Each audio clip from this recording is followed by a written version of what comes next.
Hey guys, Professor Bill, Comic Book University. I apologize. I was taking a nap. I I finished my last day of antibiotics uh yesterday. Yesterday. And what do you call it? Yeah, now I'm whatever. So anyway, yeah, I apologize. So Professor Bill, Comic Book University. What's up? Okay, anyway, so I think I skipped last week for the podcast or for the live stream. For the podcast, I had the two guests. I know. Yeah, I'm pretty sure I skipped last week. I was sick, dude. So I got the flu shot. All right, back in September. So I'm good. But understand the flu shot is actually simply there so that they take like the 4 to the 8 most likely strains of the flu for your area and whatnot. So for me up here in Canada, and that's what you're made immune to, uh, which helped. I mean, it almost certainly helped. I don't know if you guys remember last winter how many times I was sick. Like I was sick all the time, and the year before that, like just winter is a really bad time for me, man. But I this is the first time I actually got sick, so I think I got the flu for the first 2 days. And then on top of that, I wound up getting a sinus infection, and it killed me, dude. I had zero energy. I actually, there were 4 days that were just super especially bad. The first 2 days, I actually slept the entire time. I had no energy, no nothing. I just slept. I know I got up a few times, but I barely remember any of the times that anything happened, any things that I said, and I would only be awake for like an hour and a half at a time or so. Like it was really bad. So things would happen, I would say things, and like I was a good person, you know what I'm saying? But like I don't remember any of the conversations, nothing. And I was just always like, I need to go and sleep again. So I remember at one point I woke up because I was cold and it was during the day. I'm just like, why am I cold? You know? And I mean, it was a super duper kind of cold. And I have like, this half wool, half polyester blanket. It's like it's a really good blanket. Okay, that truck is gone. I was gonna close this. Anyway, so it was like a, really warm blanket. And I remember I'm just like, why am I cold? And then my wife sleeps with a comforter. So I reached over and I grabbed her comforter. Everybody's out in the living room playing. And I put the comforter over top of me to try and keep me extra warm.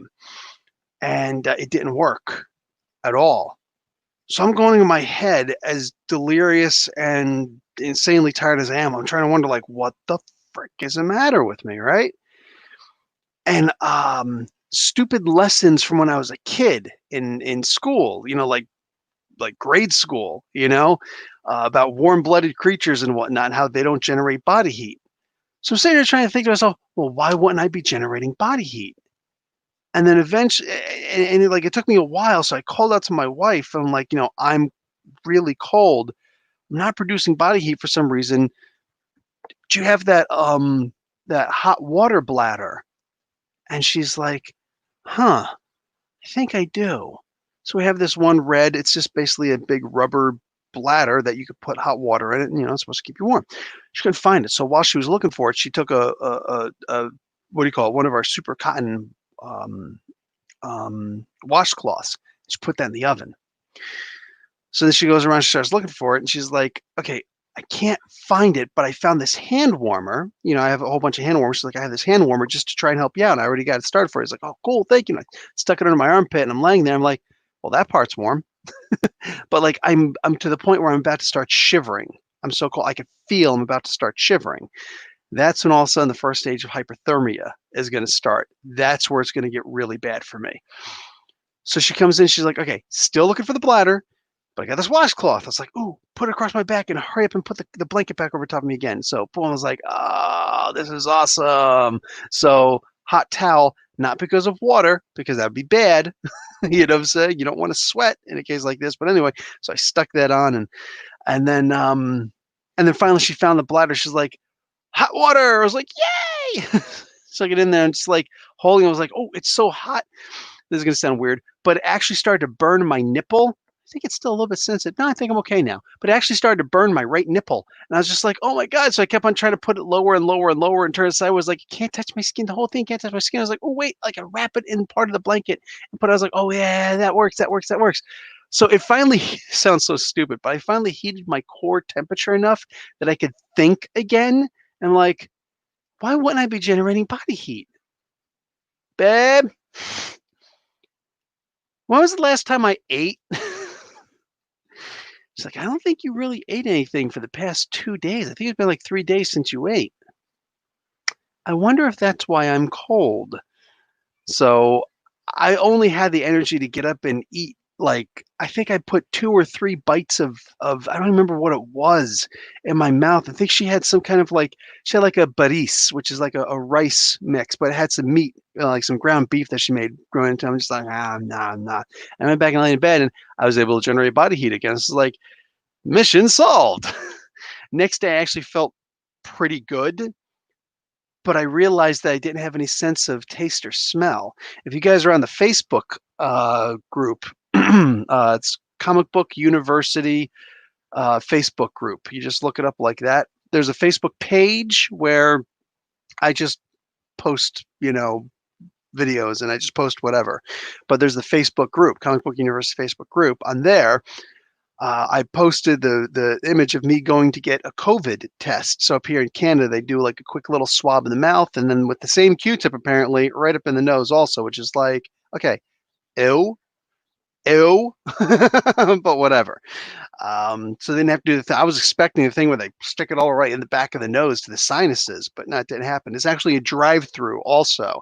So there's a long and funny story about that. So I actually went to the hospital, and it's in the parking lot, or in the parking garage, and they have a whole thing set up so that you could park your car there, and then you go in and you can actually what do you call it? They come out, they take your health stuff really quick, and then here you go, bang, and then bang, they hook you up and they do the test there. So I had the COVID test also because I called up this health line. Suan, I don't know if Suan is in here, but if she is, Suan actually gave me the number for a health line. So I gave them all the information. Like, okay, after all of everything, I spoke to this nurse for like, I don't know, 20 minutes. She took her time and everything. And then she put me in touch with a doctor, and she gave me like a good 5 minutes of her time, but everything was already situated. She already had all the information. So she just answered any extra questions I had. She's like, okay, so here's the thing. Number one, I need you to go and get tested. Go to your doctor and find out exactly what it is that you have. The problem is you meet like 2 of the symptoms of COVID. So you have to go and get a COVID test. One of the symptoms was I was tired, extreme exhaustion. The second one, I don't remember what the second one was, but anyway, it was minor signs, but they're really careful up here in Canada. So like you need to get this done within 24 hours. You need to get this done. I can't emphasize how important this is. You need to get this done. But while you're waiting for that appointment, go and get yourself checked also for whatever it is at your regular doctor. I'm like, all right, fine. The doctor thing was really annoying because they're not accepting patients to come in. And if I would have known that, I wouldn't have even gone there. But basically, I get there and the door is locked. It's me and this other dude. And there's this thing that says, hey, just knock to, to call. So I'm like, okay. So we call. I'm just like, hi. So they do a diagnosis thing on the freaking phone right there. And I gave him all this stuff, and I was like, yeah, so I think it's a sinus infection. And the doctor was like, I think it's a sinus infection too. That's funny. Have you ever had a sinus infection before? I was like, no. He's like, well, this might be one of the times when WebMD actually worked. I was like, yay. So yeah, I apparently I had a sinus infection. It worked because they gave me like, this nasal spray, and so I guess like a Flonase kind of thing. But I also got put on a 7-day antibiotic, so 3 times a day. And that, of course, it gave me the runs. It was a couple days. Yeah, it was like let's just say it's very recently that I had a solid solid bowel movement. I don't know how much you guys came here for, but I'm telling you that. All right, like I had the runs the entire time, and it was like so bad. So also within those 4, so then that was the only day I was actually conscious. I was like awake. The next day I went to sleep. I was just after that, like I slept the whole entire day again. And then after that, I was okay to walk around, but only for like 4 hours at a time. So it was an improvement, right? More than double improvement. Unfortunately, I was just completely conked out. I'm like, dude, I can't hardly do anything.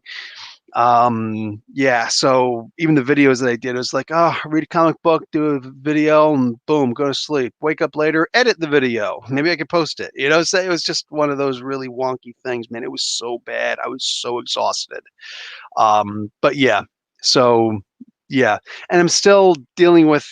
I'm still worried because it's been 2 days since I got off the antibiotics. But after a whole week of being on antibiotics, what does that mean? Your immune system has no defense now. So right now I have no defense. So if I pass by somebody with a cold, I'm getting the flu, possibly pneumonia, like it's going to get bad. So I have to build up myself again. Unfortunately, probiotics like yogurt aren't enough to really. So anyway, so that was basically me in a nutshell. That's how bad I'd gotten. So I'm good now. I'm going to get to a couple. I'm going to see who's in here. I'm going to get to a couple of things, and I'm going to talk about a couple toys that I got. First one, I'm not going to open this. I'm going to save this until next week. I'm going to save to open this next week, including a bunch of other ones that I got. I went out yesterday and the day before, and I got a bunch of things. So, boom, I'm going to show you. I'm going to open this one up next week. That's what I'm going to do. I actually got the Stan Lee's. Got the autograph, like two autographs, like the one here and the one on the shield, which is cool because when I met him, I'm looking, I was like, this is the actual autograph. This looks very much like, he always signed it a little bit differently each time. But anyway, boom. So there's that. I'm going to open that next week. Super excited about that. This one I'm going to open first, but I keep saying I've got like 3 Kofi Kingstons. I finally got the other 2 members of New Day. So I got to find a Kofi that has this kind of costume on also, but I might open that up next week also. I don't know. I might open up now. I think I'm gonna open this up today. I might open this up first because with Chillmonger, I do the podcast with Chillmonger. That freaking dude. Last week, I don't know if, no, 2 weeks ago, that dude had a box of Bootios. He had an actual box of Bootios. And, every so often when something's annoying, I'm like, that's booty. Well, he pulled out that, so I said booty, and he's like, oh, and he pulled out the box of Bootios. Like, I was like, Bootios. So now I've got something to show him also. Shh, don't tell him. So anyway, I'm going to get to the chat in a moment, but first I'm going to show you off this. Like, I got a whole bunch of toys. I got a whole bunch more toys, including toys I haven't even shown you guys yet that I already had. But anyway, I got the entire Marvel Legends. This is Wild Child Age of Apocalypse set. I'm going to open these guys all up for you guys right now. I got a whole bunch of toys, my peeps. Whole bunch of toys. Got Sunfire. I got Morph. Age of Apocalypse Morph. How you like that? Morph. I got Beast. Rachel Summers. Oh, you can see the bath right there, right? You can see the Build-A-Figure. Really quick, I got, look at this. Nate Gray. Age of Apocalypse or otherwise, this is Nate Gray. So X-Man. Boom, that's a big one, right? So the Build-A-Figure that you make, kids, the Build-A-Figure that you make, Sugar Man. I don't know how familiar everybody is with Sugar Man.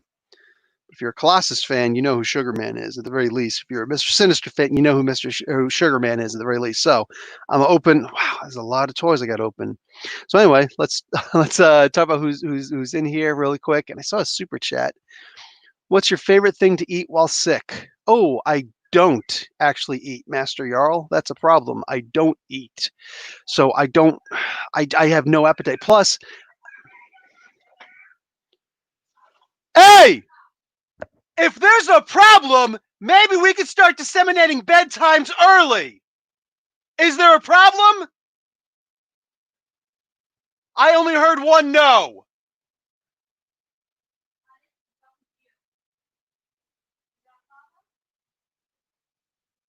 You guys will talk out your problem or you will sleep off your problem. Capiche?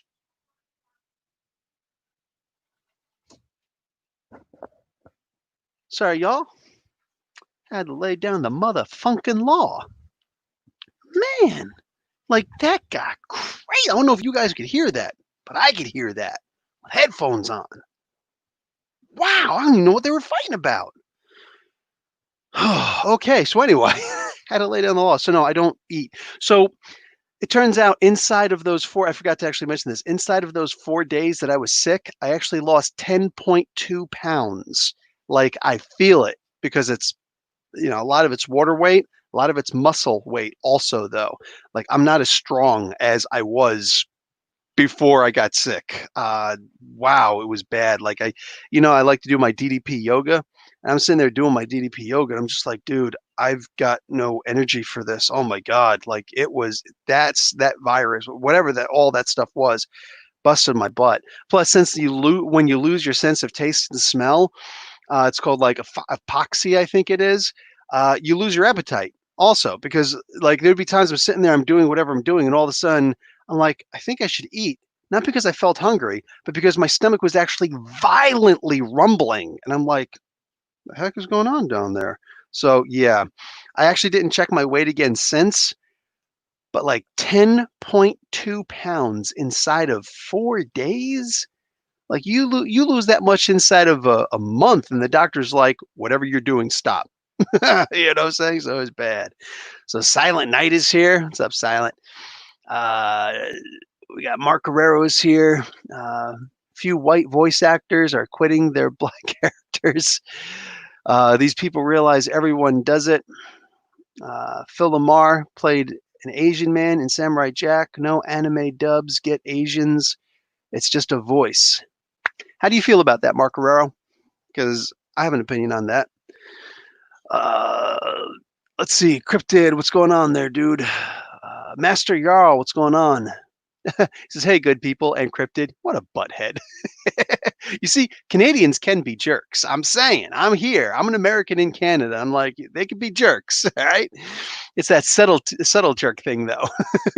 What's up, Silva? How you doing, brother? John Thomas, what's going on, man? How you doing? Viclops X-Man, what's up, dude?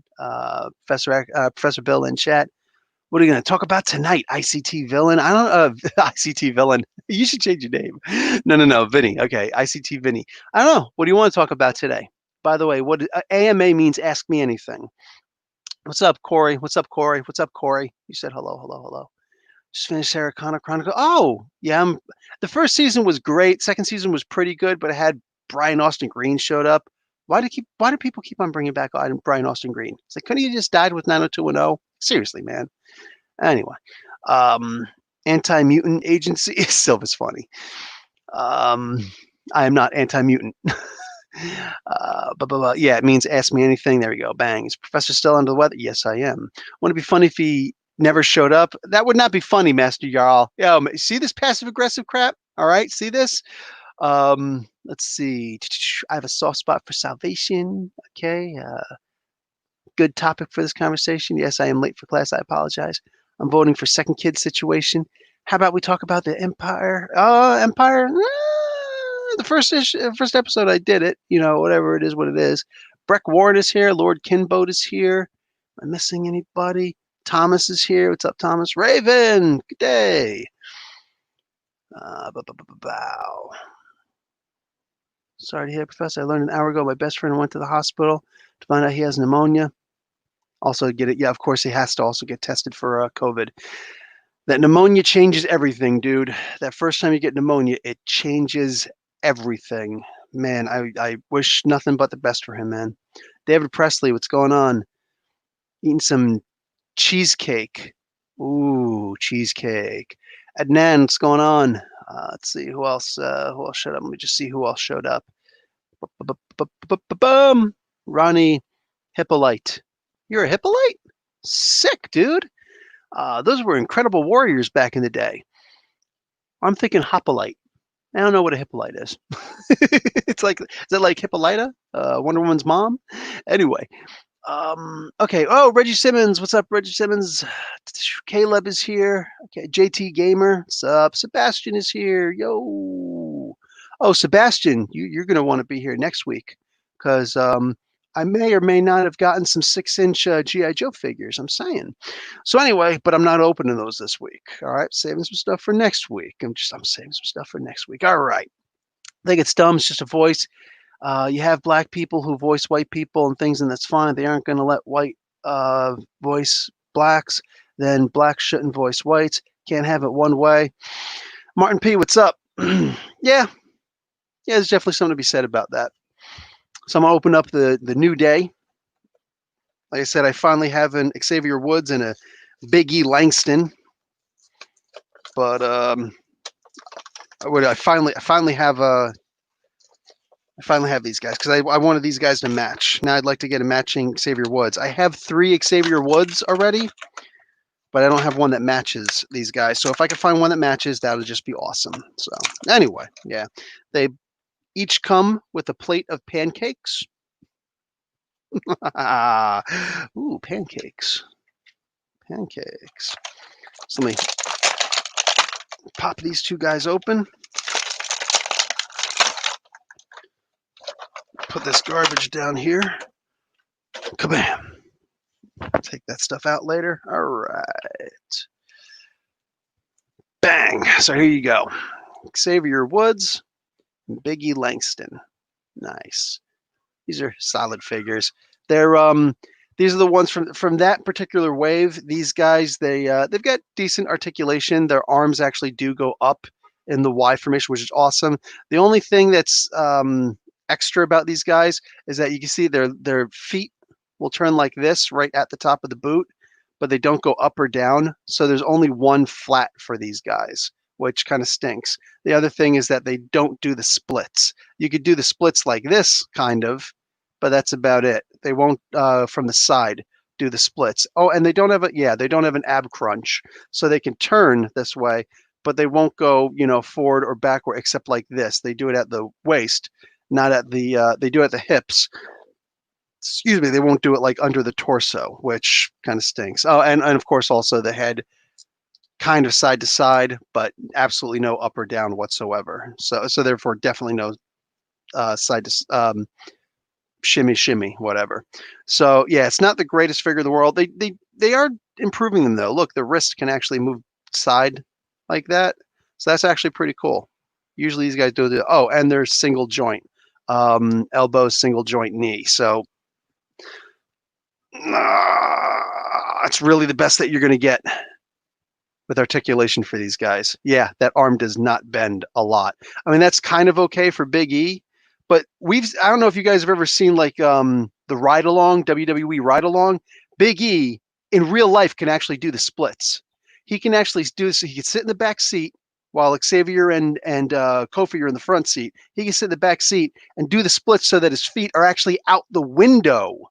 Yeah, he opens up both windows and his feet will be out the window while he's sitting on the seat. So he could do a super extended split. He can really actually do that. His lower body's like, my lower body's super flexible. And it's like, oh my God, that doesn't look natural with a guy as big as him. But yeah, so now I've got figures that don't actually do that. It kind of stinks, but whatever, it is what it is. This Xavier is actually pretty good because his head, I don't know if it's meant to or not, but it actually does go up and down like that. So that's actually cool. I'm digging on that, but still doesn't do the splits, doesn't do no ab crunch. Yeah, but all in all, good designs. And now I have the entire new day. So super happy about that. All right, start opening up a couple of these guys here. Let's start with Rachel. And the bulk of the Sugarman body. All right, so let's see what you guys have to say. Hey, Professor Long Time to say, what's up, Martin P? Heard Renee Young got coronavirus. Apparently 19 people minimum. I saw this like 2 days ago in WWE got coronavirus. A lot of people were mad at what's his name? Superman Punch. Who's the dude that does a Superman Punch? Anyway, him. How the heck am I forgetting his name? Wow, this is like super bad. Anyway, him, Roman Reigns. There we go. So Roman Reigns didn't want to show up, and Vince was actually mad at him for a little while because he wouldn't show up. Oh my God.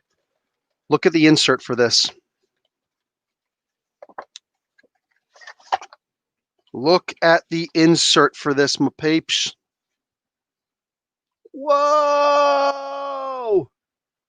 Yep, saving this because I am certain that I can have like a banner or two with like Big Brother is watching. Oh, that's happening. I'll probably save like 2 of these. to do that with. That is epic, genuinely epic. So anyway, he didn't show up because, you know, he has he's susceptible to leukemia and different forms of cancer. So if he gets COVID, it's extra especially bad for him. Vince wasn't happy about hearing about that. How much do you think he what's his name? Roman Reigns actually cares right now, right?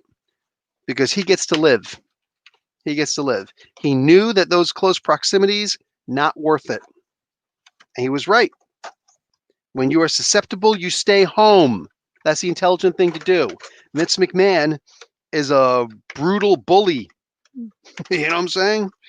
And he doesn't care. He just doesn't care about his people. He doesn't care about anything except making that bank. That's all he cares about. That's all he's ever cared about. He's a terrible person. And he has made essentially a garbage company. I said this before. Wonder what Chillmonger's going to say about that this week. We'll see. Did he really wear blue boots? Who, Big E? Yeah, I don't know. I don't know if Big E ever wore blue boots before. It looks weird, but looked up the thing for Empire. Only a small minority of the well-off customers will be able to read them all. Yeah, well, I will read them all. So, you know, that's the thing about it. Who actually said that? Because it's a good comment. Corey. Yeah, I'll be reading them all. You know what I'm saying? I have access to be able to read them all. So it's not that big of a deal, you know, as far as I'm concerned. So, you know, check out the review. Seriously, check out the reviews. If you think it's something that you want to be able to read, buy it, read it. You know what I'm saying? If not, save your money. That's one of the reasons why I'm here, to help you guys save some money on a comic book you may or may not like. So for me, all these joints are actually working pretty good. Nice. This is the only Rachel Summers figure that I have. They're, of course, going to have to make the Hound version of her pretty soon, because now that I have this version of her, of course, I clearly want the Hound version. I mean, who wants only an Age of Apocalypse version of these characters? And not all these characters are here, so obviously there's going to need to be more Age of Apocalypse figures. The Age of Apocalypse is actually going to be one of those, like, you remember when I opened up my my Venom character? He's like in this big box like this. The Red Hulk, which I still haven't found yet, he comes in that figure. The Black Widow, one of the versions of the Black Widow comes with that. It had, like, you know, the stand and all that stuff. Anyway, they're going to have the version of the Age of Apocalypse coming in a version, a big gigantic box like that also. That'll be coming out one of these days fairly soon. Like, they would just, all of a sudden somebody's gonna be like, guess what I found in the store? But like, jump on it, you know? But anyway, so now that I have this version of Rachel Summers, I gotta have Rachel Gray, because nowadays she's called Rachel Gray. So I need to have the Hound version of her also. You can have this. I want if you have the Age of Apocalypse version, then darn it, I want the what's it called? Days of Future Past version also. Let's open up some Nate Gray while I'm checking out some more comments. What is the final balance line on how big events should be? I don't know what that means.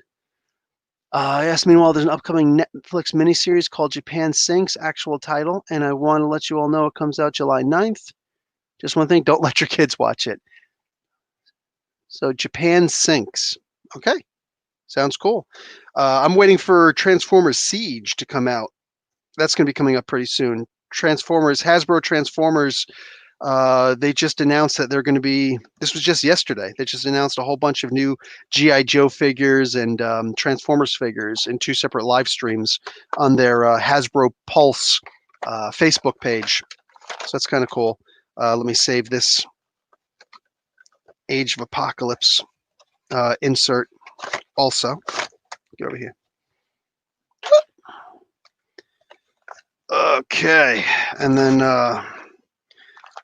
Nate comes with the 2 Sugarman arms. Of course, I'll be building this by the end of the session. Put him over here. Put this back in here. When I'm finished with all this stuff, I'm thinking we're going to talk about my take on Warren Ellis and what's going on in the comic book world. So if you're even the slightest bit interested, then consider sticking around. Okay, this is cool. So 1 fist, 1 hand. I like that open hand, though. It gives him that ability to, you know, be like, you know, to use his powers, you know what I'm saying? So that's cool. I dig on that. He's a little tight, whatever he's going to be. It'll loosen up the more you play with them or you put them in the hot water. Oh, a little bit wobbly down here in the knees. Doesn't look like it because he's got these knee cuff things in the front, but in the back, you see they're both a little bit wobbly there. That's a little weird, but it is what it is. Okay, that is cool. The jacket actually opens. So if you wanted to, there is a way to crack the chest and pop the arms out. And then you can actually take the jacket off. I don't know why you would want to do that though. But anyway, it looks like you absolutely can do that. Yeah, so there's always the option to crack the chest. If you actually want to look up how to do that, look up crack the chest. You don't even have to put in figures or anything like that. It's the only thing that's going to come up. Nobody else says anything about that. Let's crack open some Morph. He comes with a leg. Let me see who else talking here. That's Jean Grey. Yes, H. Marcus Vucevic. It's the Age of Apocalypse wave. Oh, wait. You're right. This is Jean Grey, not Rachel Summers. Oh, duh. It's been so long since I read that series. Duh. You're right.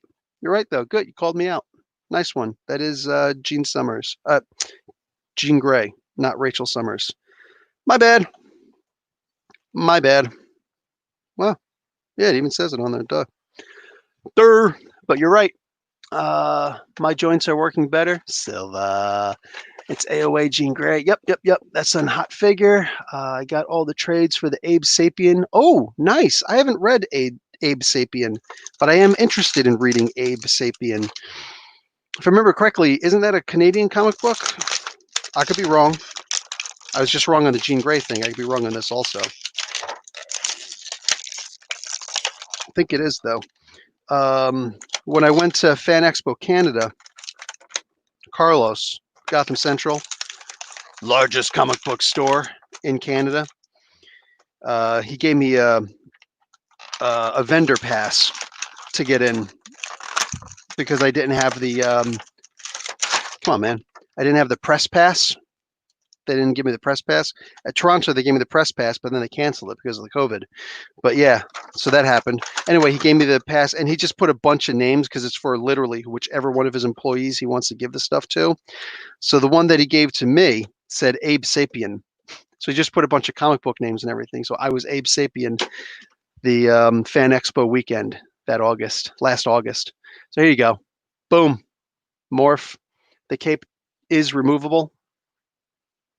Hey, what's going on? He's only really got the voice from the cartoon, right? The 92 X-Men cartoon. So anyway, yeah, boom, there you go. Not too shabby. You know, you could probably substitute, you could probably cape swap this for Magneto. It doesn't look too different from it. It's different, but it's not too different from Magneto's costume. Trying to get my hands on an actual Sunfire. Sunfire, actually, I'm going to open up Sunfire right now. It's actually two different set of arms. So the original, some of the arms are arms open. Oh, because he's got 4 arms. Duh. He's got 4 arms. Okay. Duh. Sugar man. Anyway, so yeah, anyway, so I'm actually trying to get my hands on the original Sunfire. I believe that one came with the Warlock Build-A-Figure. I've got Warlock right here. Yeah. So I got the Build-A-Figure. I didn't get all of the toys for it though, because I didn't really want it. And now I'm thinking to myself that was actually kind of dumb, because I'm going to want to have all the original, all new, all different X-Men. He's one of them. I'm also trying to get my hands on Shatterstar. He's a character who I really wanted, but I wasn't going crazy to try and get. Because again, since I already had the Build-A-Figure, I'm like, whatever. And nowadays I'm just like, dude, I really want freaking Shatterstar. So I've got a Shatterstar and a Bishop. It's actually the it's actually the original Marvel Legends that came with the large Apocalypse Build-A-Figure that actually extends and all that stuff. But anyway, I've got one of him coming, plus a Shatterstar. I'm doing a trade for one of my heavy Mandos. Sometimes I'll buy an extra figure that's really rare that I know people are going to want, because I know that they're going to get their hands on a toy that I really want. So I buy it just to make it. I've never actually sold one of my toys before. I know, action figures. I just get them so that I can do a swap with somebody. It's like, hey, you found an extra such and such. I found an extra such and such. let's do a swap, and boom, that's one of the ways that us collectors are able to get all of the figures that we want. So anyway, I want the original Sunfire because I've got the Age of Apocalypse Sunfire. Boom. So not too shabby. He's cool looking, man. He's definitely cool looking. Yeah, I'm all over that. Bang. Okay, let's open up Wolverine. He can kind of look like he could pass for Albert. You know what I'm saying? The cyborg clone version of Wolverine. He could totally pass for Albert. Just need to get that little girl. What's that little girl's name again? Cindy or something like that? Can't remember what that little girl's name is. Somebody in the comments. Yeah, Abe Sapien is a Hellboy spin-off series. Oh, okay. Thank you. Thank you, David Presley. Yeah, I don't really read too much BPRD, so that would explain it. Excited for the Superman 90s wave for Marvel Legends. Oh, Abe Sapien. Wait, is that the guy who's like a fish? I know who you're talking about then, I think. If that's the same guy I'm thinking about. Okay, so he comes with an extra. Oh, he comes with the hand that, doesn't have the claw on it. So you can swap out with that. Take that foot, that leg, put over there. Okay, come on. Put this guy away.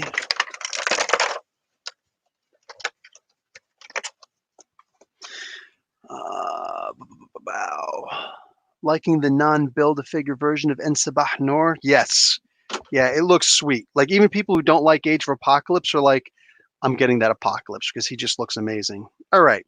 So Wolverine with just like his hair is just so totally wild.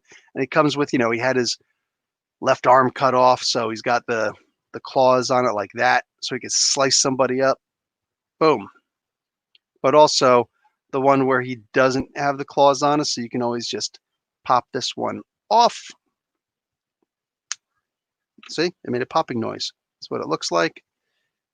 This stupid thing would probably come off. Oh, it doesn't. It's actually just painted on, it looks like. All right, good. Glued on, whatever. And then you just pop this thing on. Bang! And all of a sudden, he's just got the stump. Cool. Cool. So it comes with both. Bang. That's him. All right. Wish there was a way to put this someplace. Whatever. Let's make sure I don't lose that. I'll put that there. Okay, let's open up Wild Child. They haven't made a regular Wild Child. Master Jarl. My Saturday will not be complete until I get a Wolverine dance. Son of a gun. Okay, well then. And yeah, so here you go. You got a. Oh, let me keep that up. Hey, bub.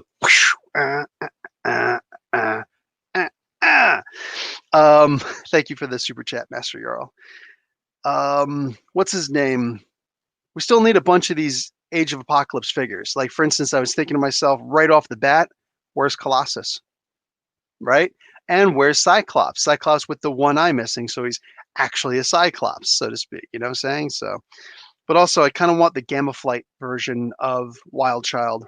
Was he in Gamma Flight or was he in Beta Flight? I don't remember. He's one of those Alpha Flight offshoots. Canadian super character right here. I think he was also created by John Byrne. How is Mr. Carlos? Is he okay? Carlos is okay. I just contacted him a couple days ago and I was like, hey, dude, I haven't been in the store because I'm super sick. One of the guys actually contacted me. He's like, hey, you didn't show up this week, so I did a suite for you. I was like, I do these videos to advertise you guys, not to advertise me. I don't actually get paid for those videos that I do. I don't monetize them. What do you call it? That's literally just something that I do for Carlos because I love his store. But it's a promotional video, so you're not supposed to monetize those. And if you get caught monetizing those, you can actually get in trouble. So I don't monetize those. That's just purely promotional, purely marketing for him. Boom. Oh, also, I'm getting another sponsor. There we go. Bang. Getting another sponsor pretty soon. Unboxing. So it's going to be a box that I'll be opening.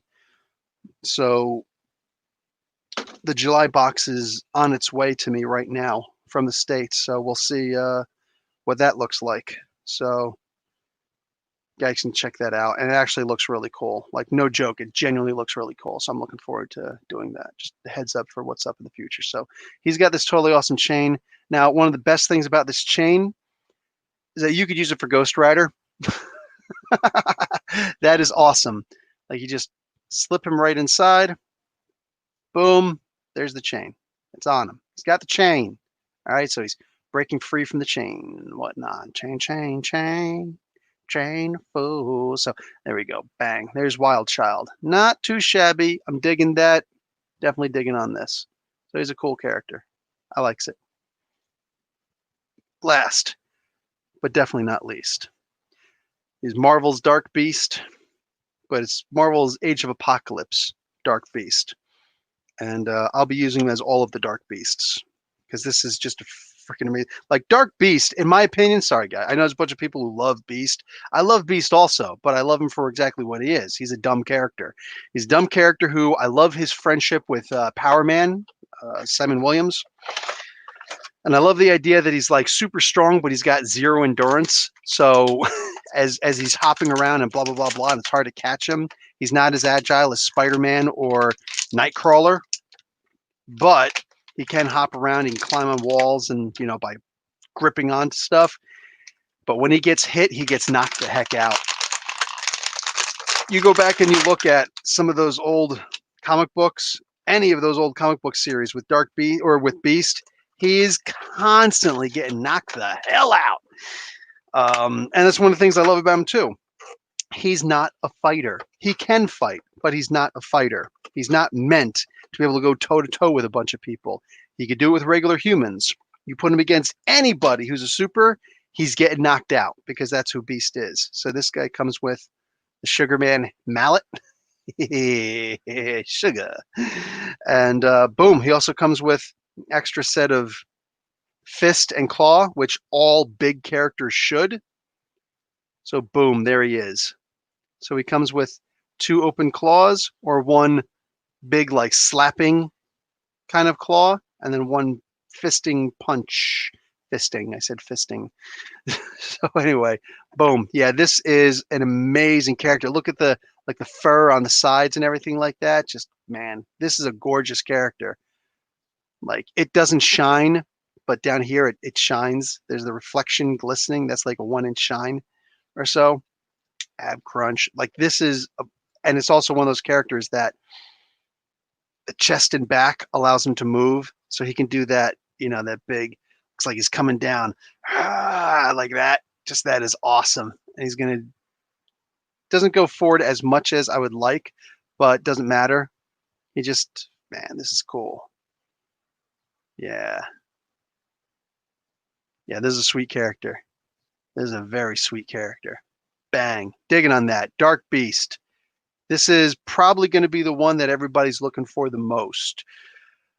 They've done that Wolverine before, but people will still be looking for that one, I'm sure. The Nate Gray, that's going to be a huge one also. But Dark Beast, wow. Yeah, those are probably the 2 that are going to be the biggest one. Doom Patrol Season 2 has started. Oh, shoot. I forgot about that. Yesterday, right? Wonder if I'll start doing reviews of that again. LCD, thank you, Raven. Of course you know. Okay, so let's start building Sugar Man. And after I'm finished building Sugar Man, we're going to talk about the Warren Ellis situation. Some of you guys are going to like what I've got to say. Some of you guys are not going to like what I'm going to say. But it's about listening to each other. That's literally all it's about. So, one of the parts comes with just this, just his back, which is funny. So you got to kind of pull all this stuff down and around. Let me see how this looks. Okay, so boom, it's actually going to go like this. Okay, so let's pull all of this stuff down. His suspenders. Try and do this so you guys can see. Pull his suspenders down. Boop, pop that on. And while it's down, you might as well pop on his head, his face. What the heck this is. You know what'd be cool is if it came with a miniature version of him also, because his main power is to shrink. Besides torturing people, he shrinks. Like he shrinks down so small that he actually becomes invisible. So people actually used to think he would turn invisible or teleport and stuff like that. Now he just shrinks. But yeah, like practically microverse level shrinking. Anyway, so it'd be cool if they actually came with a small version of him. Okay. The face doesn't seem to do anything. It's just kind of there. That's a shame. Been nice if the face could have, like, opened and closed a little bit. Whatever, it is what it is. So let me put on the feet. This looks like a left leg. Get on there, fool.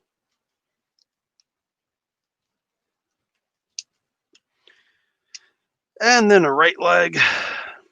I'm glad that they did Sugar Man with this, because they could have done Apocalypse for one, but they could have also done what do you call it? Maybe with the next wave, that's how you'll make Colossus. I don't know. Don't know. I barely even care. Just this is an amazing Build-A-Figure, an absolutely amazing Build-A-Figure, and like I'm glad that they actually made one, because he is a terrifying. He can be a very terrifying character. Like he likes to torture people. Oof. So let's see. I'll make this a right. Well, it's a right arm. I'll make it a top right arm.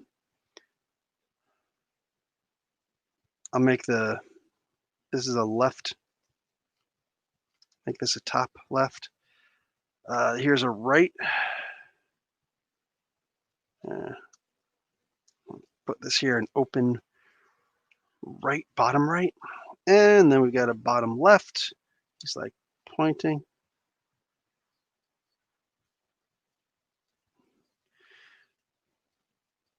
Yeah, you know what? I'll just keep it like that. Whatever. Boom. And then you put in the Sugar Man mallet. This is not going to be particularly easy, I think. Oh, jeez. Get out of the way. Get in there, fool. Boom. There we go. You want to actually see it say sugar. So, bang. Sugar Man. Wow, that thing is huge. It doesn't even want to get on camera. All in all. So he's got the pointing finger. Trying to make him point. He's like, he's going to do the Babe Ruth thing. He's like, it's going out there. I'm going to whack you, and it's going to go out there. So that is cool, man. This is Sugar Man. Look at this character. He is huge. Looks like a Master Blaster from Beyond Thunderdome. Look at that. Man, that is just simply amazing. Purely amazing. Get a close-up of his face. Terrifying. 27 Mangs. What's going on?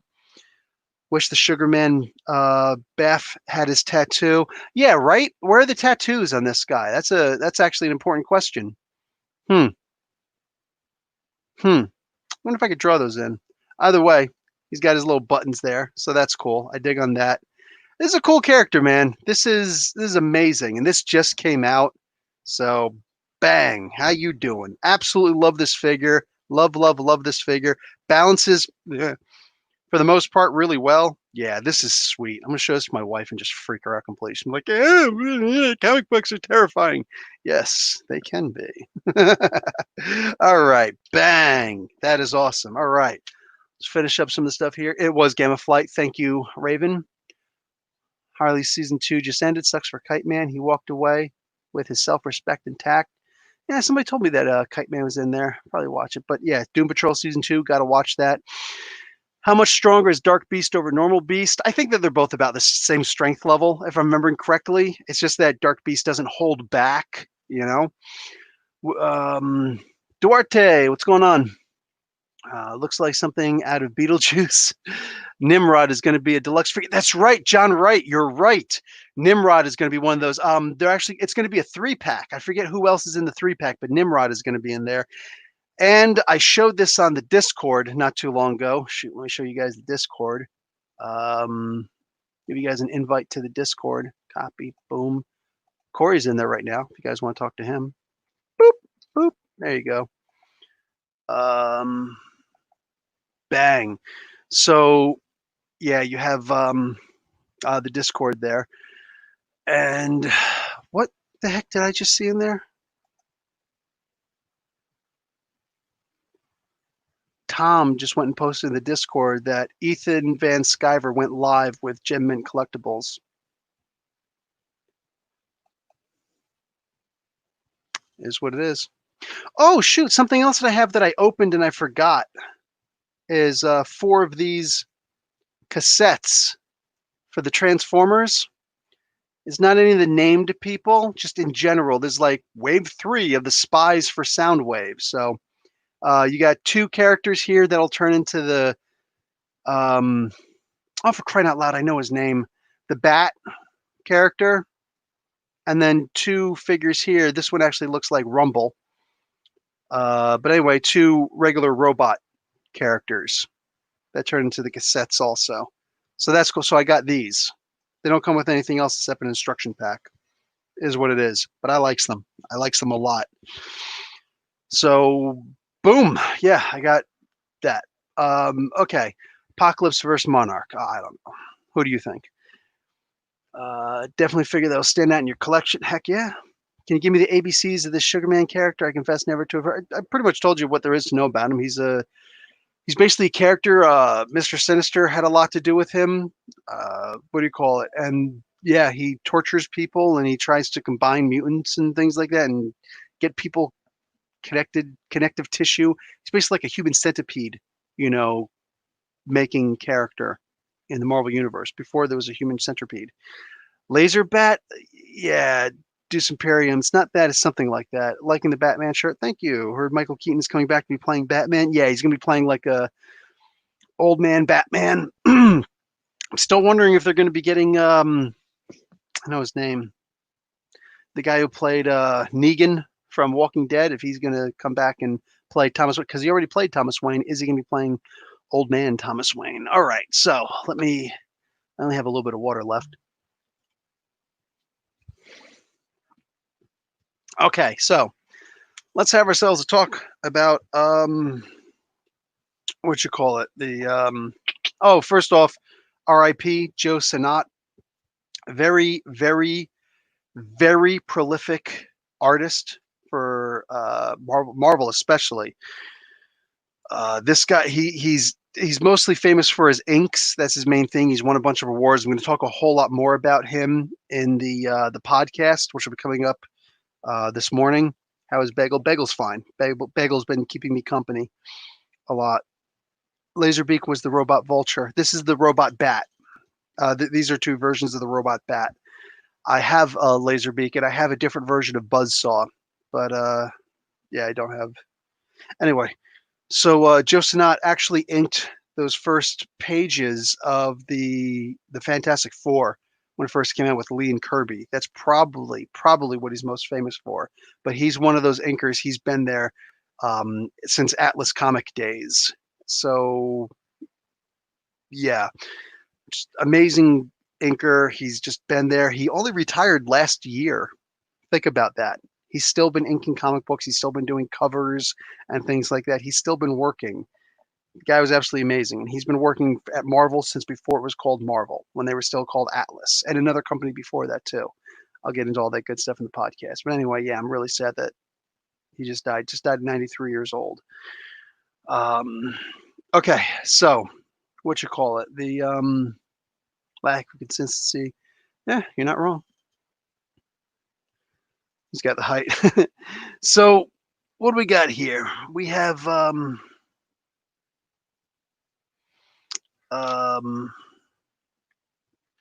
what you call it? The heck is this guy's name? Warren Ellis. Okay, so last week I had the I still had a podcast put out, but it was with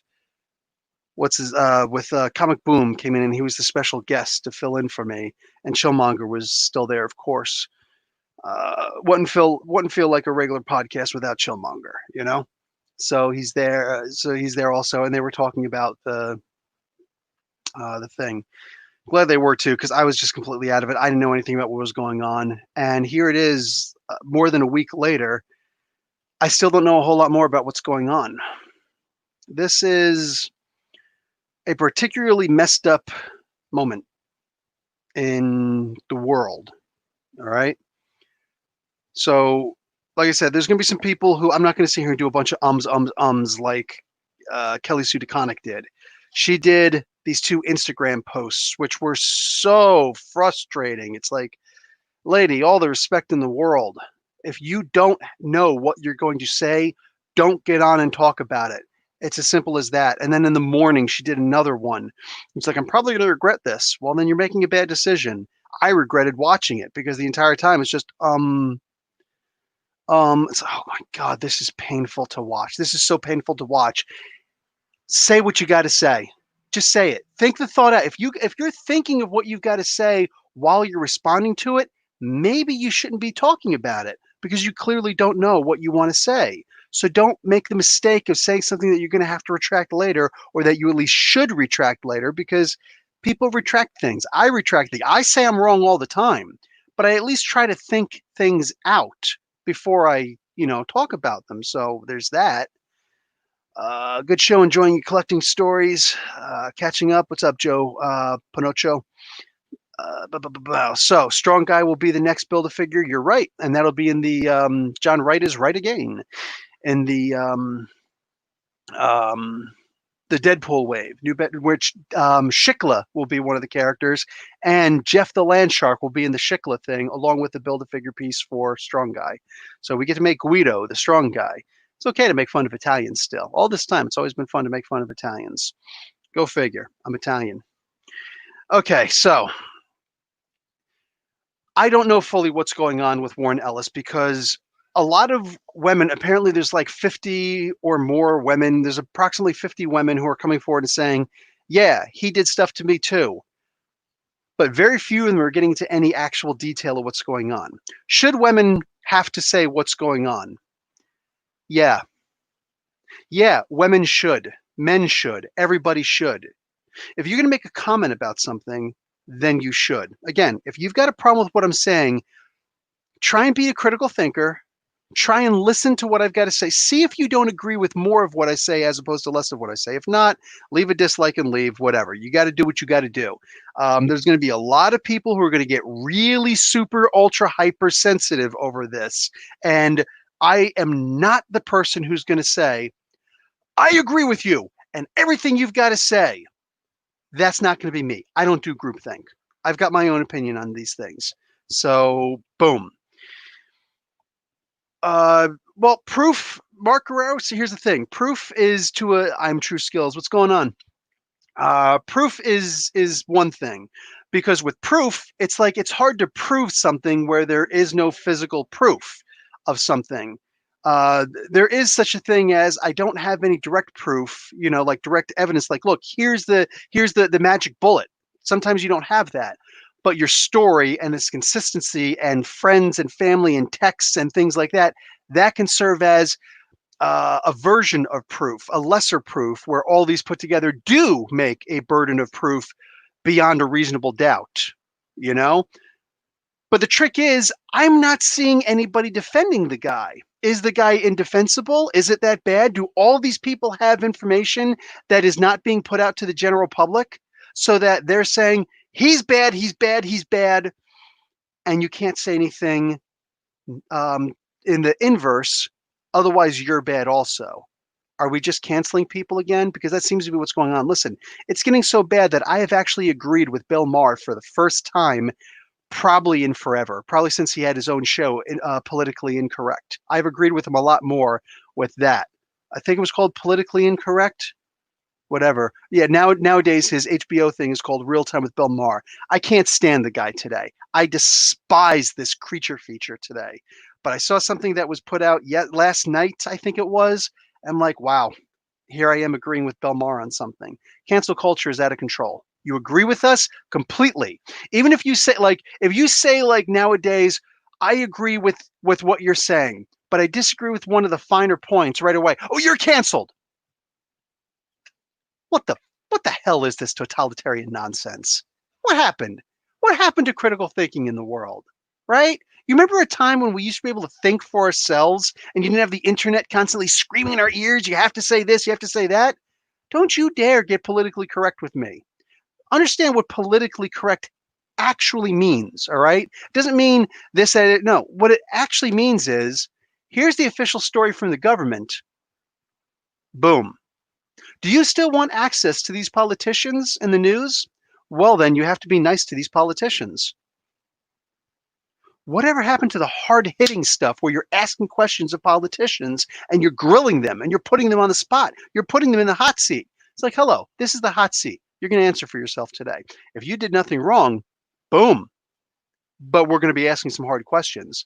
Can you answer hard questions? Or am I just going to throw softballs to you? Which is embarrassing, right? But nowadays, it's like politically correct PC means you have to always believe the women 100% all the time without any preamble. Just believe the women. No, no, I won't. See, because when Believe the Women officially came out, I'm 100% behind that.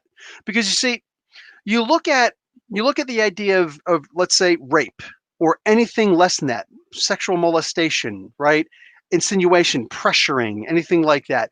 Yes, bosses pressuring employees, all right? Female employee, bosses pressing female employees. All of this stuff is bad, bad, bad. You can't deny that's bad. You should not use positions of power to extract things that are just immoral, like sex. Like, that's just wrong. Sex in and of itself is not immoral, but you're going to have a way up if you do this. That's just wrong. But you know what's just as wrong? Saying yes to it. I know you're not supposed to say stuff like that. If you disagree, you disagree. Can we come to a mutual agreement, or are you just going to, freaking freak out and scream and run away? That's up to you. That's up to you. But I'm willing to face the hard questions. I'm willing to ask the hard questions. Too many people, they get an answer that comes to them, and right away, oh, that must be the answer. We're too used to basic math. 1 + 1 = 2. But what if the answer is given to you and they want to know the question? What if I tell you 7? What makes 7? 1 + 6 can equal 7. 2 + 5 can equal 7. 3 + 4 can equal 7.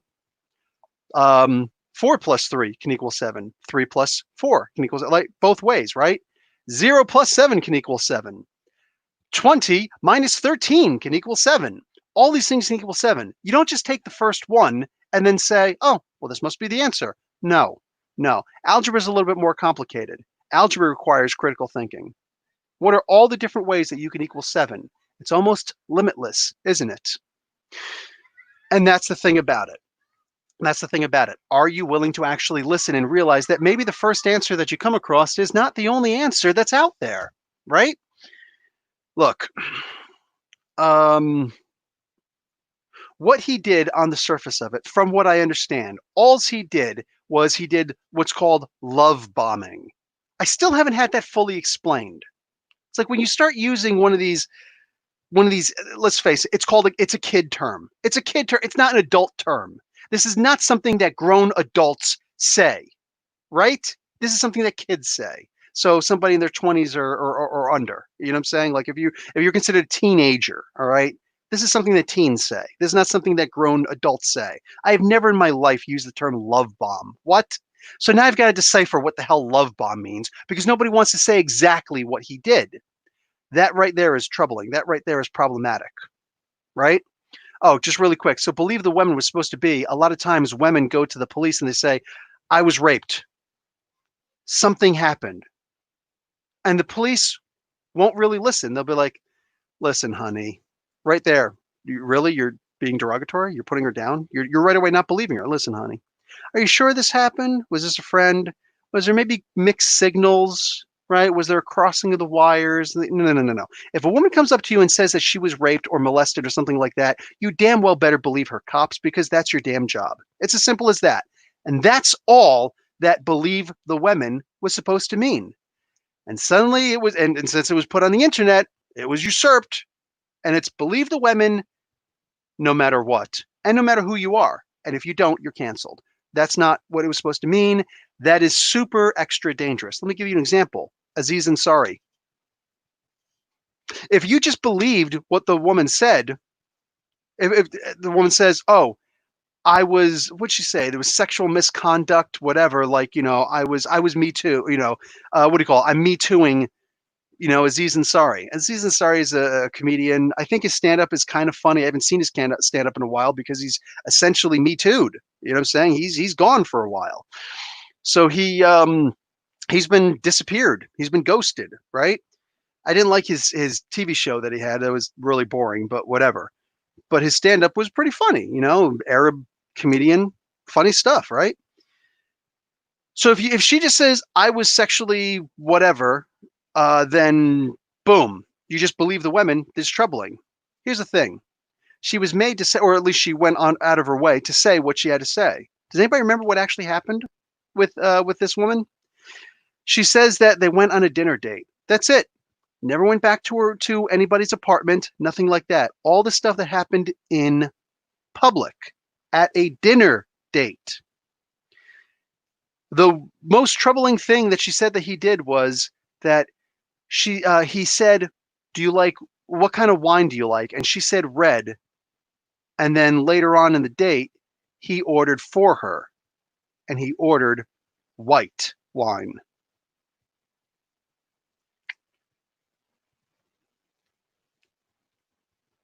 That's the most troubling. No. So you're expecting me to go further. There is no further. That was the conversation. And he was Me Too'd for that. This is ridiculous. This is ridiculous. Listen, rape really happens. Molestation really happens. All right. You go in the Middle East, you hear some of these stories. You know what I'm saying? My wife and I were just talking last night about in the Middle East, certain parts of the Middle East. You know what I'm saying? If you're offended by this because you're from the Middle East, fix your crap because this is the way that it happens, right? You get on those public buses, which are basically just the extended vans. People, guys sit next to you. He's going to rub against you. He's going to see how far he can go before you do something, before you say something.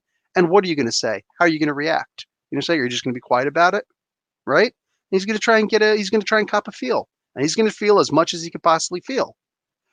Is it all men? No, but you will find these kinds of people on these buses. This kind of thing happens in India. This kind of thing happens in the Middle East. This kind of thing can happen right here. It can happen right here in Canada or in America. It can happen. It does happen, right? But not everything that happens is sexual molestation or worse. You know what I'm saying? Sometimes it's not anything. Sometimes not anything. That was, in her opinion, a bad date. Okay, so don't date him. Don't go home with him. That's as simple as that. But you're trying to Me Too the guy because he ordered white wine instead of the red that you asked for? That could be a mistake. Like, that's insane. Believe the women is not what everybody's making it out to be today. All right? I don't believe that woman. I believed it when she said that there was a problem. I listened. That was my believe the women. I listened. I looked at it. I was like, this woman's crazy. And there are crazy women out there. Most of the cases they happen. Listen, I taught in the martial arts. All right. I've been in the martial arts since I was 8 years old. All right. And for a certain period of time, for about 18 months, so about a year and a half, I taught women's self-defense. You know why I left women's self-defense? Because it was too heartbreaking. It hurt me emotionally because every so often in a class, you would get a woman who was clearly raped at some point in her life. And you can't touch her. She can't do the acts. She can't okay. Imagine somebody grabs you from behind. So your partner, and it's all women in the class except for me. I'm teaching the class. Okay, somebody grab from behind, do like this. You know what I'm saying? And I've got my assistant with me. What do you call it? So I'm grabbing onto him like this, he's standing here and I get behind him and I grab like this. You know what I'm saying? So they do this, and right away a woman starts breaking down, and it's like, oh crap. She actually had she's coming to my class before something happens. No, she's coming to my class after something has happened. Crap. What do I do? Because I'm not trained in psychology like this. I dropped out of psychology. I brought my credits into sociology because I didn't like psychology. I read about it a lot ever since. I still read about psychology now, but that's harrowing for me to see that someone has been affected so badly. And it's like, I am powerless to help. Imagine how she feels. You know what I'm saying? It actually happened to her. It happens to men too. I was a chaplain in a county prison for a while. I've talked to men who it's happened to them. Dude, it's a violation. It's horrible. It's terrible. And these people who do that, they don't deserve to walk amongst the rest of us. Let's just call a spade a spade. But not everything is that level. Not any, and it doesn't have to get to that level for it to be bad. It just has to be one of those situations where somebody realizes, dude, this is bad. Listen, what Warren Ellis did, I don't know what Warren Ellis did. To this day, I don't know what Warren Ellis did, except he love bombed people. So from what I was able to glean off of people not saying what he did, just getting gists of what he did, women would ask to mentor him, or would ask him to mentor, like people would ask, can you mentor me? Can you mentor me? Can you mentor me? There's apparently no standard in the comic book industry, which Kelly Sue DeConnick talked about, and she's right. There should be a standard for mentors in the industry, so you can actually follow these people and whatever. But for right now, if you want somebody to be your mentor, you ask, and they either say yes or no, maybe based on your merits, based on whatever they want. Now, if a young, pretty woman, and mind you, I'm not hearing any crimes, so I'm not hearing that they were under 18. I'm not hearing that they were 17 or under. Okay, I'm not hearing that. What I'm hearing is that they're 18 or over. And he'll come across these women and he'll be like, hey, how you doing? Yeah, I'll be happy to mentor you. And it's mostly stuff on text. Was there anything where there's physical contact? I haven't seen that. I have yet to see a text that says, or anything that says, except for somebody speculating, and I don't want your speculation. I want the people who they say this actually happened to them to come forward. That's what I want. I want them to come forward instead of saying, I was love bombed. Stop. Stop with the nonsense. Say what actually happened. Just because Warren Ellis says, yeah, this stuff happened, it doesn't mean that he did what they're insinuating that he did. He knows what really happened. They know what really happened. Maybe they're making it worse. I don't know. But if we're all here in the court of public opinion, I'm not going to be the idiot who just says, believe the women, because I don't even know what they're saying. I don't even know what they're saying. Look, man, there's going to be some people out there who are going to think if you want to sell sex for, becoming, like even if it's full on sex, he actually had sex. So he basically prostituted these women, or, he made them into, or they became prostitutes, whatever. Like, I will give you sex to be with you and whatnot. Wow, that is really problematic. That is super problematic. There are going to be people who are going to try and justify and say, well, it's the oldest profession. Don't you think that's wrong? Think about that term. It's the oldest profession. Imagine, if you will, that you're on a bus with a bunch of guys and a bunch of girls of different ages. And the bus goes around a corner on a mountain and it rolls down a hill. And it winds up getting, boom, pushed away, and it's in a snowy bank or whatever. And helicopters aren't going to be able to get to you for a couple of months. Now, you have really cool survival skills, but nobody else there does. And they're going to be able to get by and based on what they can get by on. But you say, I'm going to go off and I'm going to do my own thing. Here's one of those things where this is not you should know me by now. I am not a light switch. I'm not right and wrong, on and off. That's not who I am. I'm a dimmer switch.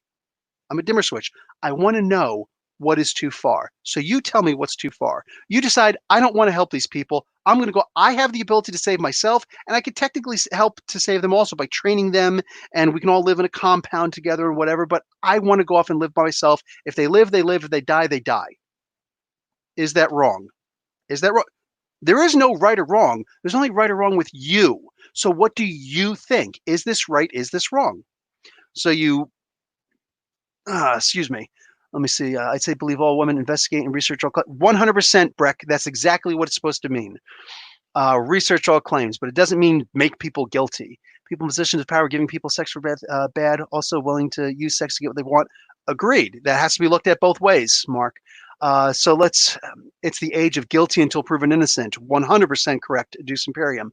Okay, so thank you. It was called politically incorrect, Thomas. Okay, and Breck. Okay, so I'm caught up with the chat. So if you say, I want to live myself, I'm going to go over there, I'm going to make, I'm going to do a dig out, I'm going to make a log cabin, I'm going to do all this stuff, and I'm going to, seal it, right, on both sides, so the ceilings never touch. So there's actually some insulation there. I'm gonna keep it warm, and I know how to build a fire. These guys have lighters, but they still don't know how to build a fire. You could have a lighter, you could have a blowtorch, and not know how to build a fire. All right, it's one of the skills that most of us have lost to this day. Me, I camp my butt off, so I know how to camp. I'd be okay in this situation. Do you say no? I don't want anybody coming over here. Go away. Hey, what's going on, Comic Boom? Thank you for doing last week. Genuinely appreciate it. You are a lifesaver. So I'm actually talking about the thing that you guys were talking about last week. So so is that a bad person who says if they live, they live, if they die, they die, but I'm over here doing my thing? Is that a bad person? Okay, let's move on with this conversation. What if this person if some people came over and said, "Hey, can I come and live with you and live on your, your island compound or whatever, and I'll help." And he says, "What can you do?" "Well, I have money, so I'll give you money, and then when we get out of here, you'll have a whole bunch of money." If the person says no, good person, bad person. If the person says yes, good person or bad person. Pay to live. Is that good? Is that bad? What do you think? If the person says, "I will work for you, I will be an indentured servant." Hey, you're clearly trying to make a wall out there to, like a dam to get a bunch of fish to come in, things like that. Getting all those rocks is going to be hard. What if I go out there and I'm physical labor for you, and I go out there and I get all the stuff? Young, strong men can do that. What about the women? They can't. So is that right or is that wrong? I will work for you. I will be an indentured servant for you, and you will therefore provide me with, you'll show me how to build my own place, and you'll help me to hunt and things like that and do traps and whatnot so that I can live also. So is that right or is that wrong? Trading services for life, or should the person just be a saint and say, "I will save us all"? Should this be a Jesus figure? I don't know, and I'm not trying to belittle somebody. I'm going to tell you right now, me personally, I would be that Jesus figure. I'd be like, I'm going to try and get everybody through this. I'm going to do the best I can.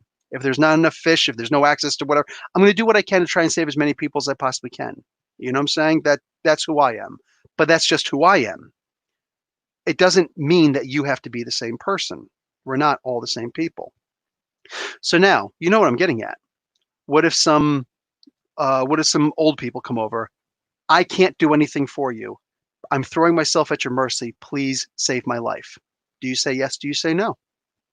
If you say no, problematic. If you say yes, it's also problematic because you already told all these other, but you already told the big strong guy, "Well, you have to work and bust your butt." Why does the old person get off? Because they can't do anything. Well, you're a burden. You're an extra mouth I have to feed. You know what I'm saying? And you can't even help the community. We're trying to do a community thing. Is it good? Is it bad? Is it good or is it bad in your opinion? This is an ethics class. Comic Book University. This is ethics. I'm not giving you the answer. You decide what's right or wrong for you. So now here comes some women. If a woman comes along and she says, "I'm actually a nurse. I can help to fix everybody in the community." That's a very valuable skill. You're in. Who's going to say no to that, right? But what about if there's a young woman who comes up, 18, maybe there's one, maybe there's 50. Here's the Warren Ellis part. They don't have anything to offer. They have no skills worth offering. They've been to secondary school. That's it. You know what I'm saying? But they're above the age. We'll say they're above, they're 18 or older. They're legally of age. They don't have any skills worth offering. Are you a humanitarian and you help? Are you just a regular person and you say, "No, you don't have any skills worth helping me, or worth helping the community.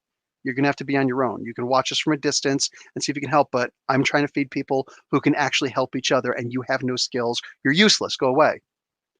Or, and you know exactly what I'm going to say, or do you say, "Well, if you sleep with me, I'll mentor you. I will save your life." Is this good or is this bad? You decide for yourself. Is this good? Is this bad? Is this appropriate? Is this not appropriate? Is taking money okay? Is taking sex okay? Is just being the Samaritan okay? That's up to you. You have to live your own truth. You have to live your own life. You have to decide, is this right? Is this wrong? Is this good? Is this bad? Nobody else can decide this for you. Nobody else should decide this for you. And are you a good person for doing this? Are you a bad person for doing this? I don't know. I don't know. Bagel's fine. What's up, Adnan? So think about that.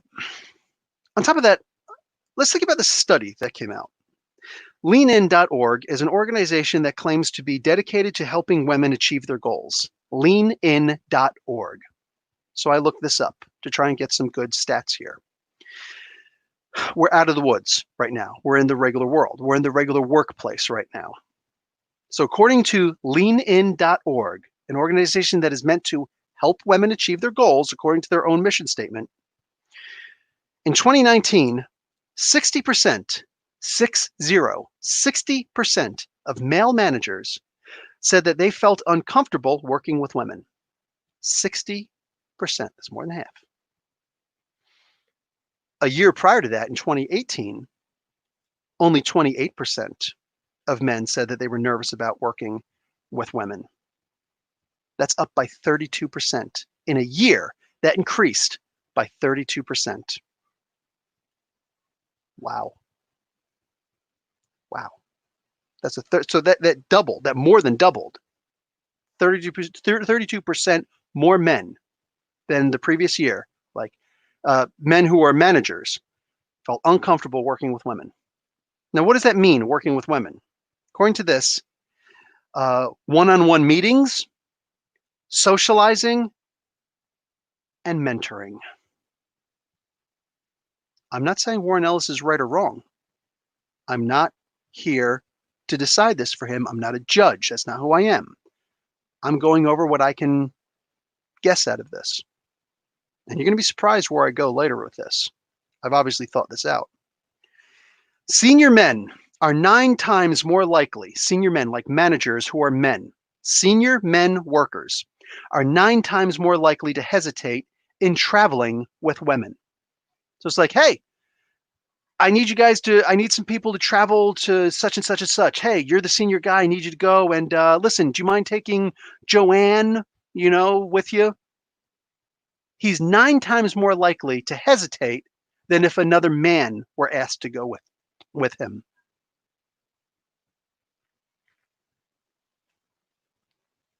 There are going to be some people who are going to say that's bad. There are going to be some people who say, I fully 100% understand. There are going to be some people who go, I don't get it. This is your truth.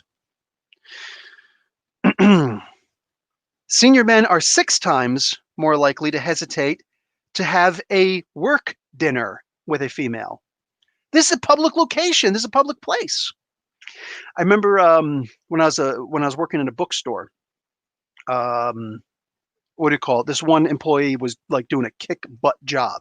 I was dating somebody. I was dating this one girl for like years, and they knew each other. And I called her and I told her in advance, hey, I'm going to take this girl to lunch, all right, on her break because like she kicked some serious butt. So like I'm just going to take her to lunch and everything. Is that cool? I actually told her the day before, and I was like, hey, we're going to go out to lunch right now. It's like, okay, cool.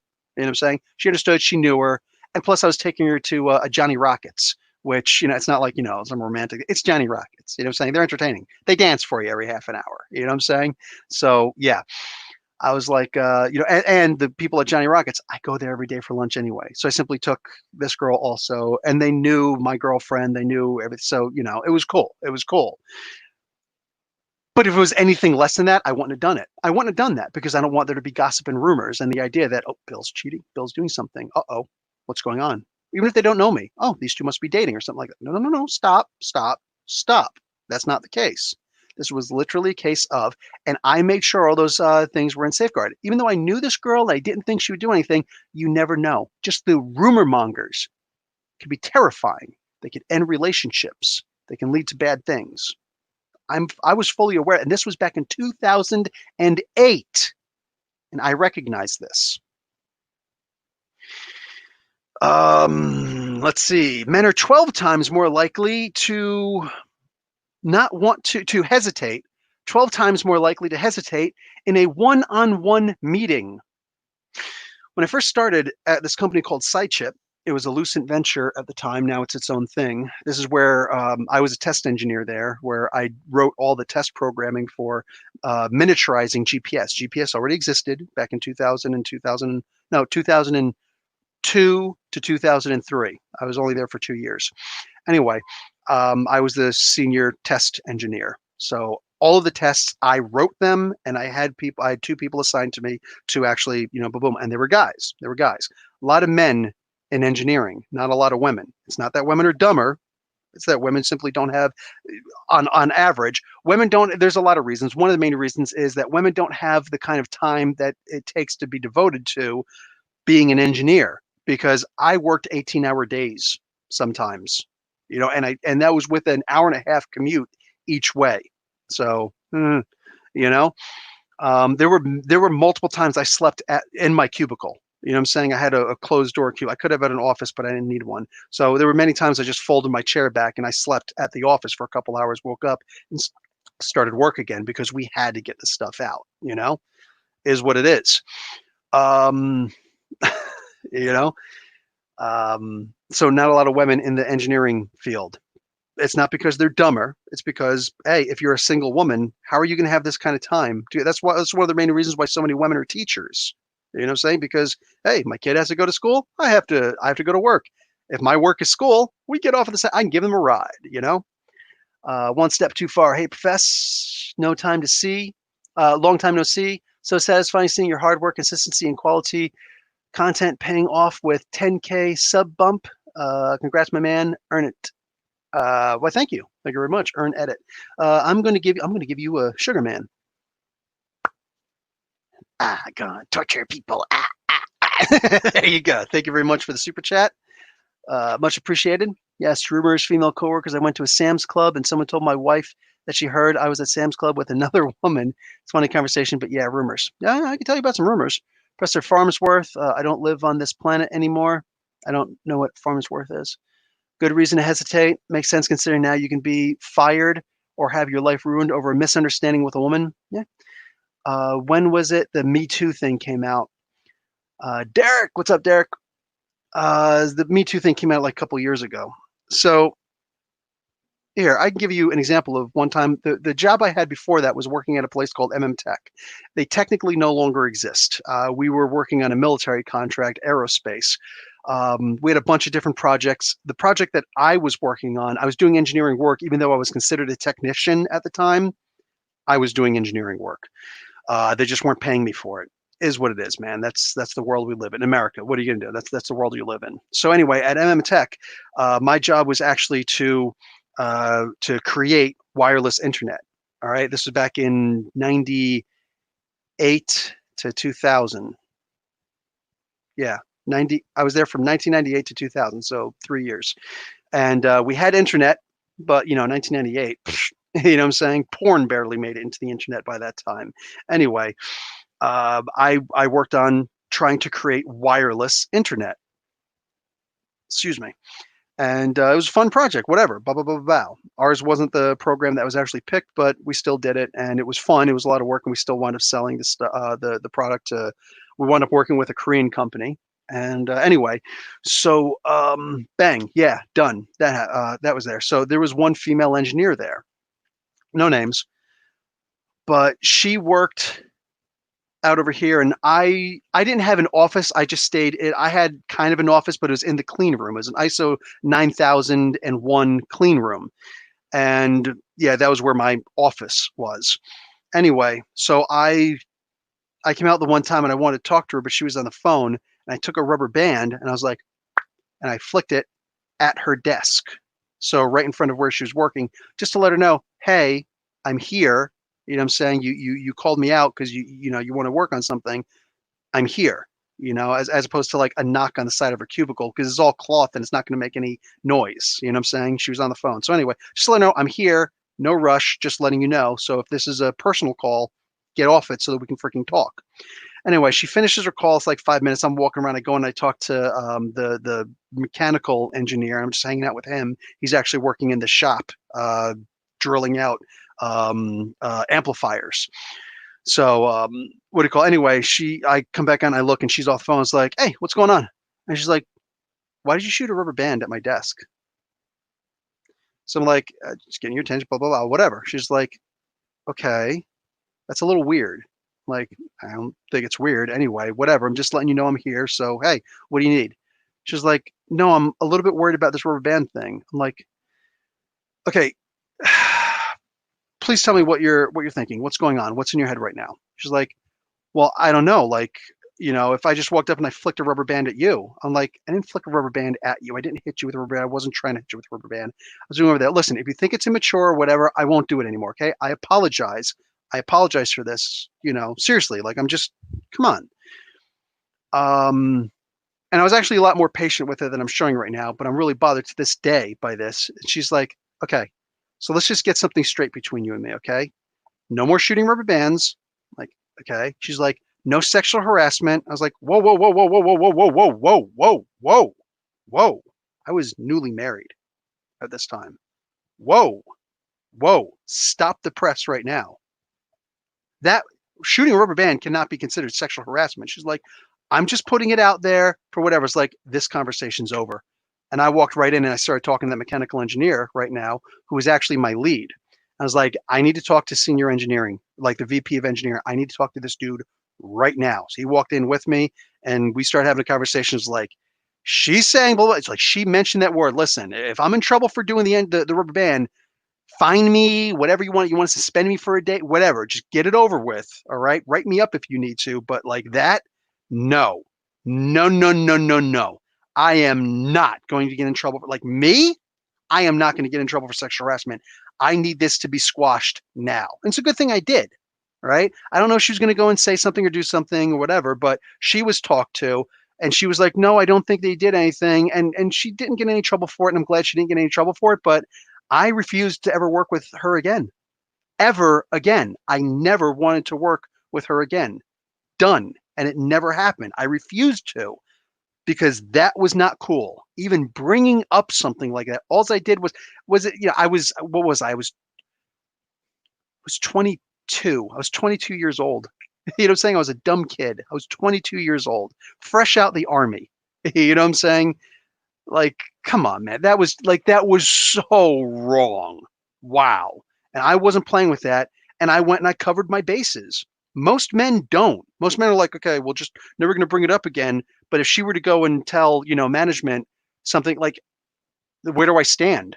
Right. So I went and I quashed that quick. And that's what you got to do sometimes, What do you call it? Justin Bieber just got called out. Justin Bieber, some unknown person with like 2 subs or 2 follows or whatever on Twitter, was like, you did such and such and such. And he's like, no, I didn't. And now apparently he's trying to sue the person. Good. Good. Hopefully he ruins this person because this person lied and tried to say that he did such and such and such. So now Justin Bieber, and with all due respect, screw Justin Bieber. This guy is not a national treasure. All right. Not here, not there. Screw Justin Bieber. All right. He's a dumbass. Say I was done with this guy when he went and crashed a rented Lamborghini. Like this guy's an idiot. You know what I'm saying? But somebody went and tried to say that he sexually harassed or raped somebody or something like that. And it's like, whoa, no, no, no, no, no, no, no, no, no, no, no, no. And fortunately, this guy wound up having receipts. He on Twitter, he goes and he shows, look, here's receipts for the night you're talking about for a hotel where I was with my girlfriend. You know what I'm saying? And here's a dinner that I had that night with my girlfriend. So he's actually showing to a person who is anonymous on Twitter because you got to get ahead of this stuff quick before all this stuff. Because nowadays you don't need any kind of proof. You got to get ahead of this stuff with the quickness. Look, it's one thing to be like, hey, I just want to do locker room talk with the guys. Well, then you got to find a job where there are no guys or where there are only guys. All right. Look, sometimes you got to be able to say, hey, I can't act the same way at my work, as I used to because there are women working here now.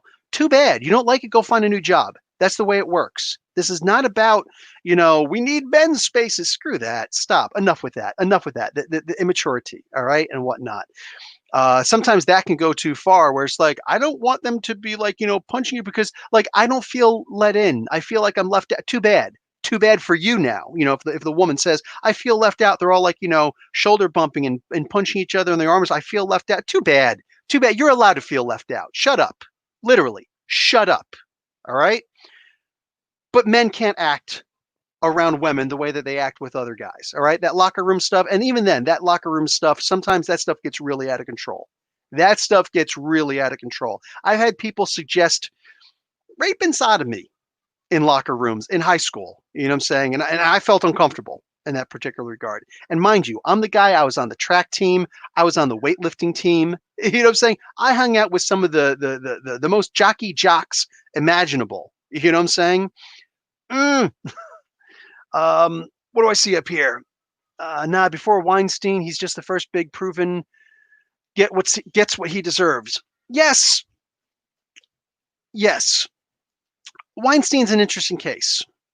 Salma Hayek is one of my favorite actresses. I think that she's an amazing actress. I think she's really good and she's passionate what she does. I'm also going to say something that should not be the first thing that's ever said about her. I've got a huge crush on her. Salma Hayek is so unbelievably gorgeous. You know what I'm saying? But I'm a guy who's into girls, so bang. It's problematic when the first thing you say, or the only thing you can think of when you say, "Oh, I like this actress. She's beautiful. Can she act?" Well, it's one of the reasons why I don't like Gal Gadot. Yeah, she's hot, but who cares? You know what I'm saying? Who cares how hot she is? I don't think she can act. I've seen more than just Wonder Woman. I didn't like her acting in Wonder Woman, and I didn't like her acting in anything else that she's ever been in. She's literally got not Gail Simone, sorry, Gail Gadot. That's all she's got. She's got nothing else. She's Gadot, nothing else. What do you call it? But a lot of times, hot, hot, hot. That can't be the only thing. A woman's beauty can't be the only thing that you're looking at because women have a lot more value than just their beauty. You know what I'm saying? Don't get married because somebody's hot. That crap goes away.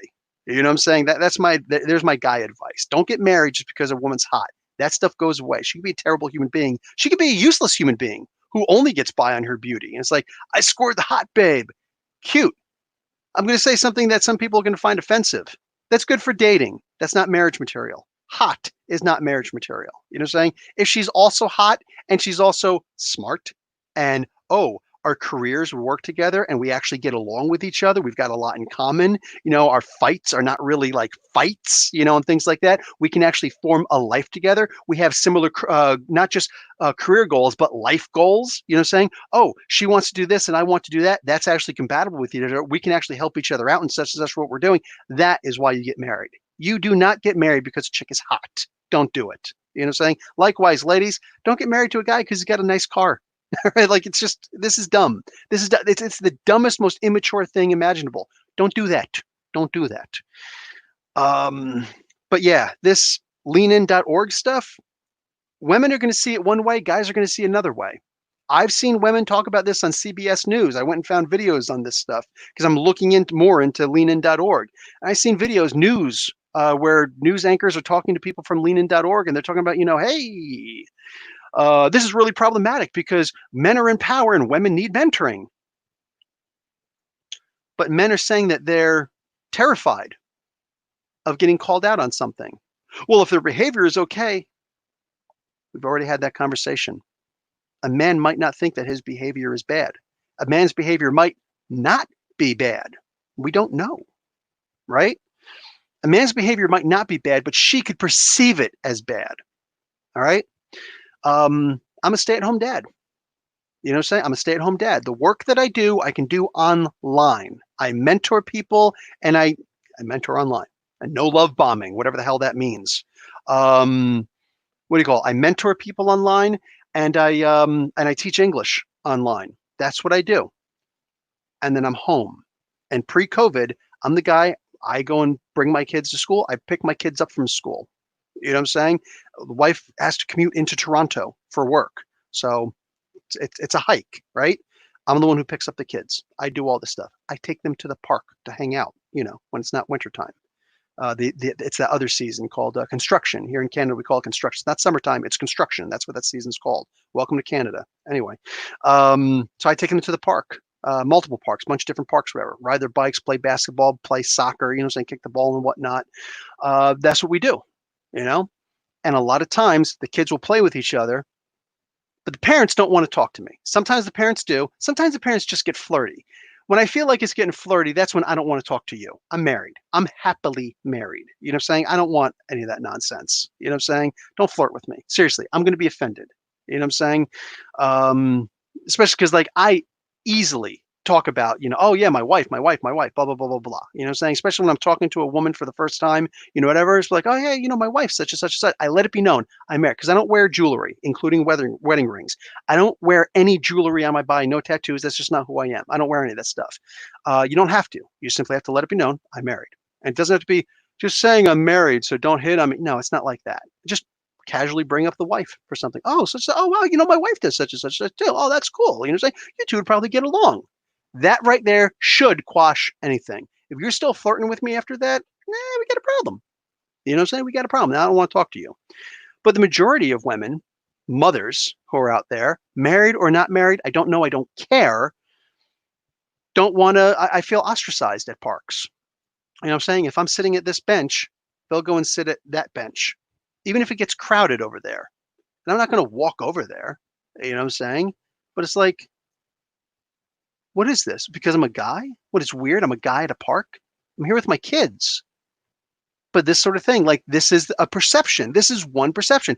And you simply have to be aware of it. Clinically, you have to be aware of this. You know what I'm saying? But it's also something that's simply not fair. There's going to be some women who are like, oh, poor baby. Blah, blah. You shut up. You go back inside your little cave, all right, and start me tooing people, all right? If we're going to be treating people fair, it's not about just treat women fair. That's not the case. Because I'm going to bring up something that I think is really important to understand. If the only argument is that these were young, impressionable women, and that's why what he did was bad.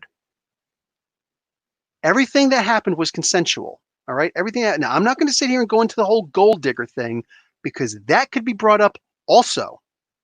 Here's a way in only for pretty young women. Is that fair to the men or the old women?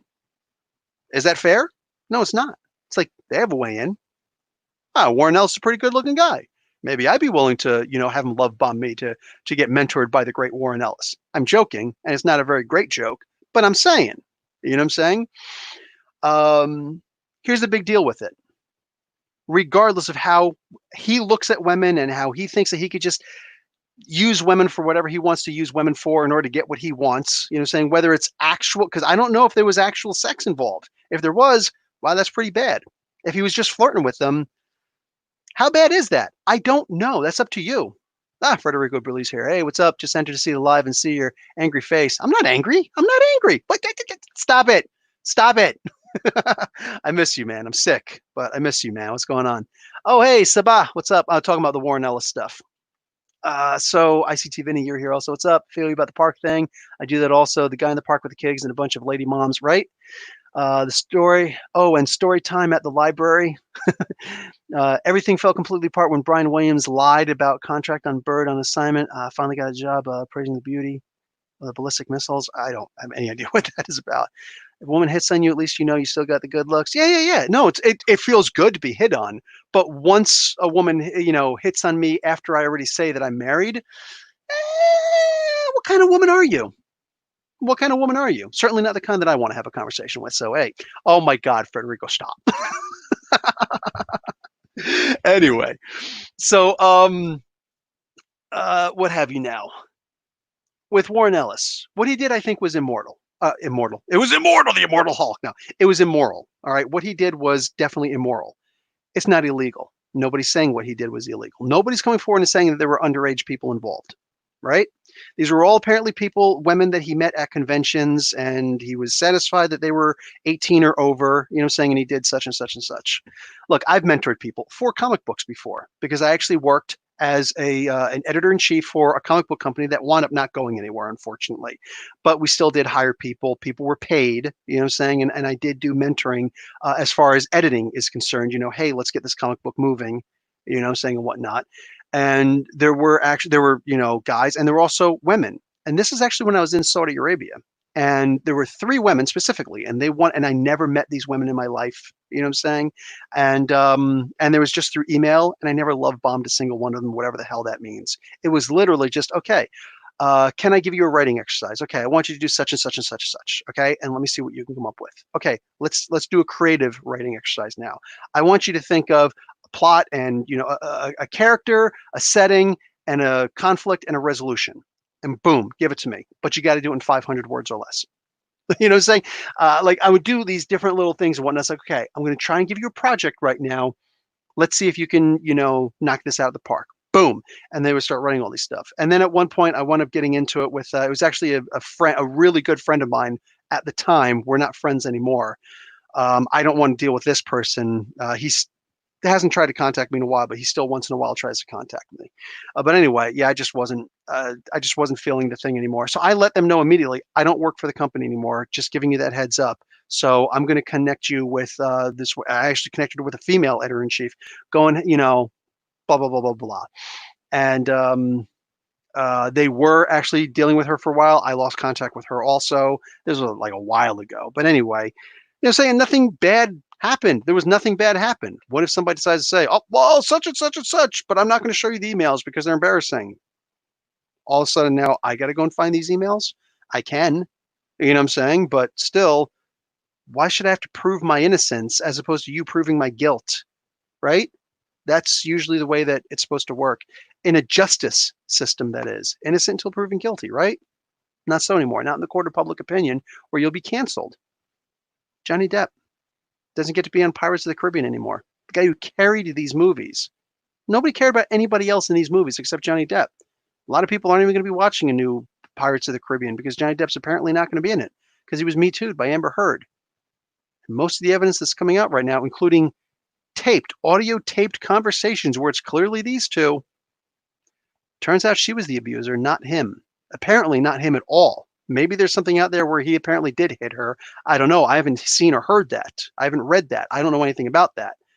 I know that clearly she talked about how she cut off like the tip of his ring finger or something like that, and all sorts of like terrible, horrible things. And the worst he would do is leave. He would get up and he would leave. And she'd be upset that he left and blaming him for her being mad. Are you kidding me now? People Me Too the hell out of Johnny Depp hard. All of a sudden, here's all this overwhelming evidence that she's the bad guy in this. She's the bad person in this. She's the aggressor. Where's Alyssa Milano? Where are all these people who are Me Tooing Johnny Depp? Oh, it only works with men, right? I'm going to tell you why this can't just be a woman's issue. I'm going to tell you why this can't be a woman's issue right now. Because yes, these are young, impressionable women. And if something like this happened with my daughter, I'm right there and I'm going to, point out, hey, this guy is doing such and such and such.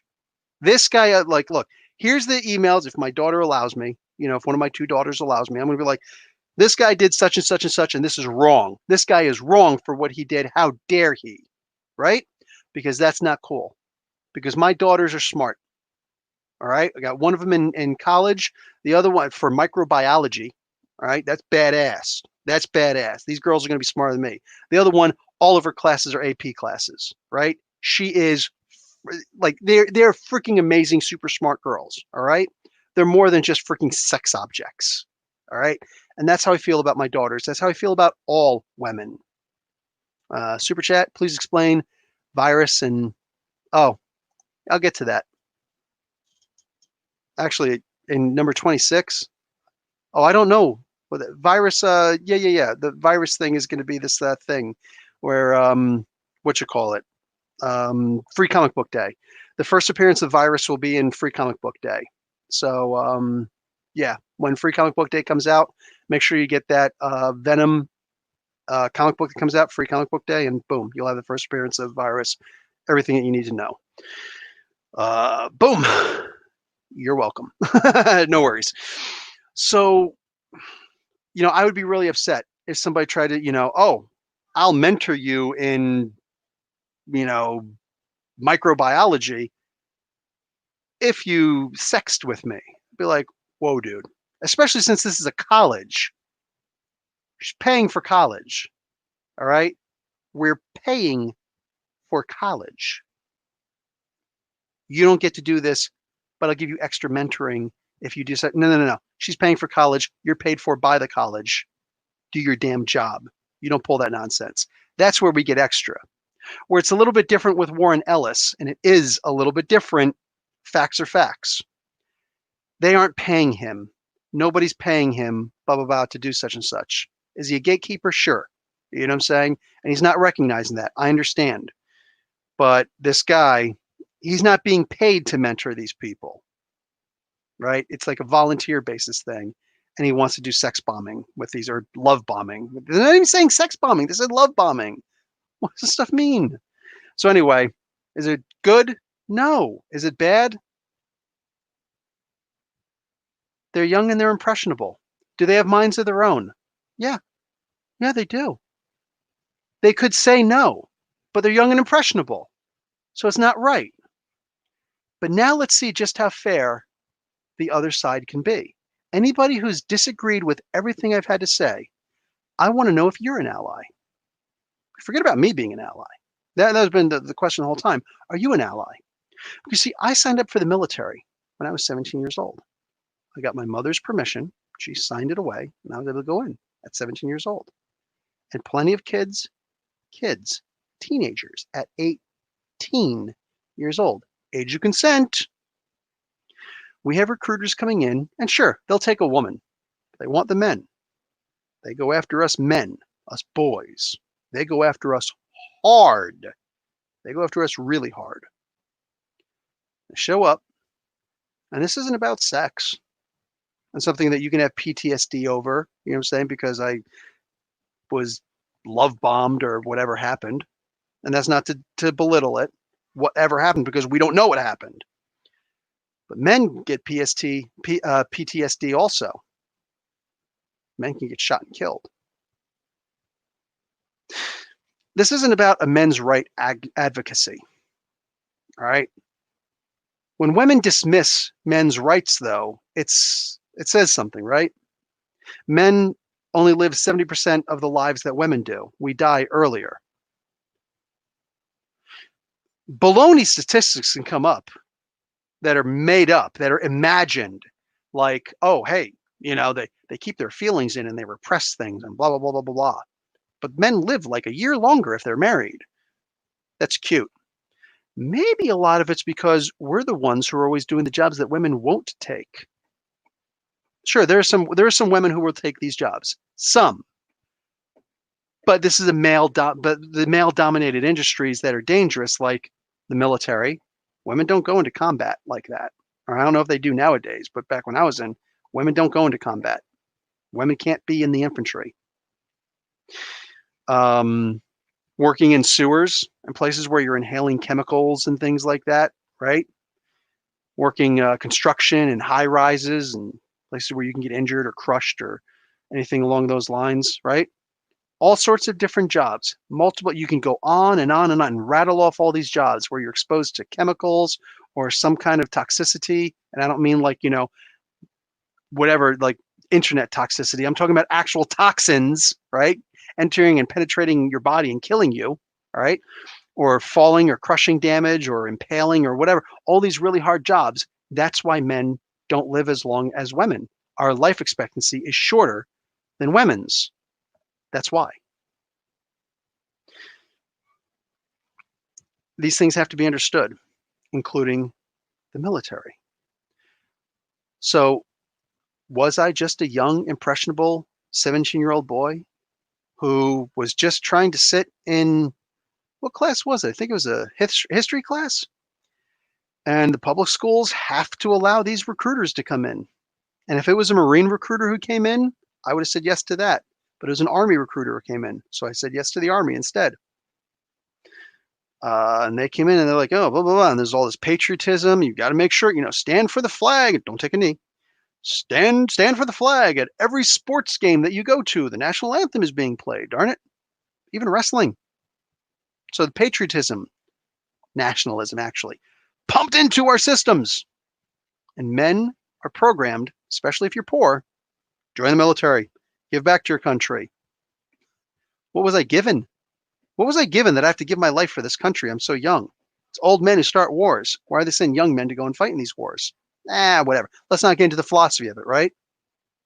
So was I a young, impressionable man, boy, teenager, who was coerced into going into the military? Or could I have just said no? So that's the big thing. Again, I'm not here to tell you what to think. I'm here to give you more options to think about. Are these young women who were impressionable and, oh my God, what Warren Ellis did was a horrible, terrible, devilish thing, and he should definitely be canceled, whatever it is that he did, because again, there's nobody's saying what he actually did. Nobody's saying what he actually did. I see no hard facts on what he did. I see nobody even saying this is exactly what he did to all of these women. I'm not seeing any of that. I'm not seeing any crimes being pushed forward, just that he was morally wrong. Okay. Was that wrong? To you, was that wrong? Because if you say yes, will you be an ally now? And say that young men, all people, but especially the ones who are more likely to go to war and be killed or die in a training accident with a gun or a mortar, you know, are young men also being coerced? Young impressionable boys being brought in to go into the army. Are you an ally? Are you an ally? Or should you also be canceled? This is a serious conversation. At the end of the day, when we're sitting here, when all these women are saying, no, no, no, no, we don't have things like that in the comic, when Heather Antos and all these, people are saying, why would a woman, have sex to get into the comic book industry? That's disgusting. Like, that's just stupid. And it's not like you make $1 million in comics to begin with. Nobody gets rich working in comics. A lot of people move to Oregon and comic book industry because at least they can afford what they're going to have something nice over there based on their salary. If you're really smart with the money that you're getting, you're not going to get rich working in comic books, especially working for like Marvel or DC. It's not going to happen, right? Okay, cool. But now we come to find out. So when these comic skaters are sitting there saying all these things like, oh, you're having sexual favors just to get into the comic book industry, and women are saying, no, it doesn't happen. Now what are we seeing? We actually saying that the comic skaters were right? I'm willing to admit, I told you earlier on in the conversation, I'm willing to say I was wrong about anything if there's a proof that we were wrong. So I really need to know what happened because I want to know if I need to say I was wrong to comic skaters. This is real talk, and I hate, despise that this has to even come out of my mouth, that I even have to talk about this. Were the comic skaters right when they said that women do these sort of things, perform these kinds of acts to get into the comic book industry? Because the comic book industry itself told me multiple times, never. Nope, never happens. Now I'm hearing that it does. Crap. I don't know what to think anymore. I don't know what to believe anymore. But if you're a critical thinker, you're willing to acknowledge that you're wrong sometimes. This is not an easy subject to talk about, or at least for many people, it's not an easy subject to talk about. Even for me, I'm thinking, at what point am I going to be canceled? Because I'm not an ally. Because I won't agree with not only the general opinion of what's going on, but every single talking point and say the exact correct words. Here's what is that called? Here's the talking points. Here's your script. Say this or else. You know what I'm saying? This is getting ridiculous. Actually, forget that. It's already gotten ridiculous. I don't know what Warren Ellis did in order to cancel him. I don't know what he did because it's not being said.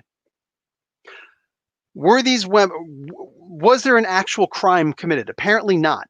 If not, was it a moral crime, which I'm okay with? Was it a moral crime? If so, if yes, because they're young, impressionable women. Okay, cool. Allies, right?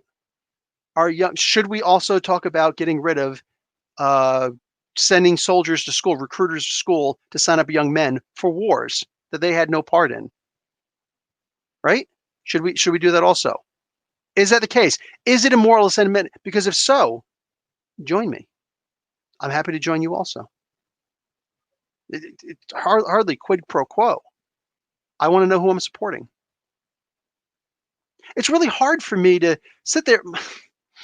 My wife yesterday, she's in a Black Mummies group on Facebook, and they were putting up what's a whole bunch of really cool things for kids to, video or movies for kids to watch. And she added to the thing, Spirit Dragon, I think it was called. I think that's an anime.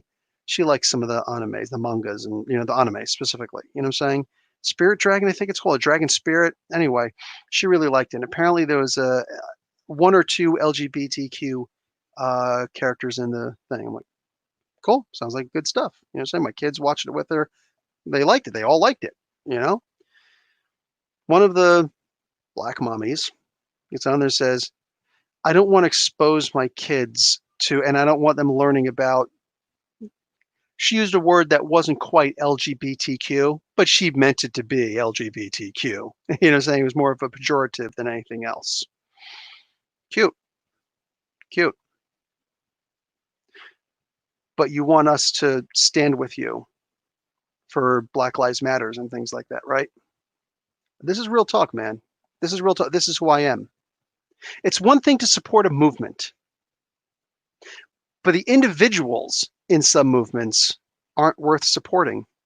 That's real talk. That's real talk. Why am I going to put myself on the line, my reputation, my time on the line? Time is money, right? Why put my time on the line to support an individual? If I see this person, if I knew this mommy, if I knew this person, and I see her in a store, and somebody's saying, I don't want any N-words here, get out. As a mostly white person, I'm supposed to step forward and be like, that's wrong. Anti-black racism. Ah! And I am that guy. I'm the guy who will do that. But if it was this woman specifically, and I recognized her, I knew who she was, should I still? Knowing that if she was in the line and there was a gay man or a bisexual person, whatever, if there was somebody in the LGBTQ community who had the same thing happen to her, I don't want any, pick your LGBTQ pejorative, in my store, get out. Knowing that she will not only not help, but she might even join in. What right does she have to demand that I step up to defend her? These are real questions that should be addressed. This isn't trying to be divisive. This is really asking questions. Let me read through some of the things that you guys got to say. On a lighter note, there's a lighter note. The more things change, the more they stay the same. I hate that you're right, Deuce Imperium. I hate that you're right. One thing these women, Mark Guerrero says, need to be asked is, what did they get out of the relationship? Like, seriously, well, yeah, if that's your opinion on it, hey, women do those things, but not all women. Just like how men do things they are accused of, but not all of them. Things aren't black and white. Things aren't black and white. I'll definitely agree on that. Zoe Quinn is guilty of these transgressions. I'm much like you. I tend to trust most women, and Comicsgate is a culture I tend to avoid regardless of whether I'm in agreement with any particular talking point. Agreed, because they are really toxic. Excuse me, but Zoe has done some despicable things. I don't know Zoe Quinn. I don't know this. I thought it was an actress. It seems like it's a comics person. Plus, she ruined a guy's life and pushed him to suicide. Oh, wait, I think I'm starting to know who you're talking about now. Wow.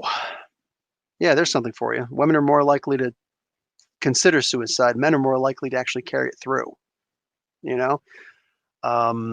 Going to say something that's a little bit putting stuff out there, but whatever. It is what it is. I'm actually suicidal. I know, it's like, what? You? Yes, anybody can be suicidal. This is a big deal. There's a big deal in the world. Like, some people suffer from depression, different kinds of depression and whatnot.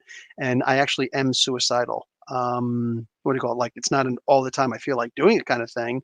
But yeah, every so often if I allow myself to get really emotional about something, if I allow myself to get really hurt about something, you know what I'm saying? Or like, lose a really close friend, something along those lines, I can actually start thinking these things. And I'll sometimes, not often, but sometimes I'll actually find myself going through the internet where the internet actually yells at me, hey, here's a suicide prevention line. I'm like, oh crap, okay, I've apparently gone down this too far. And it's like, just get off the internet and just go and hang out with my kids, or whatever, go and check on my kids and see if they're sleeping, because I want to be here for them and things like that.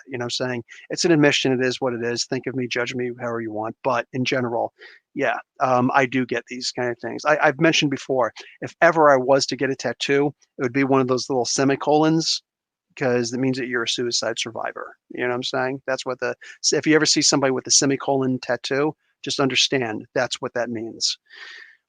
Because the original idea is that the semicolon means that here's a sentence, and the writer, the author, could have put a period and stopped the sentence and started a new sentence, or just stopped.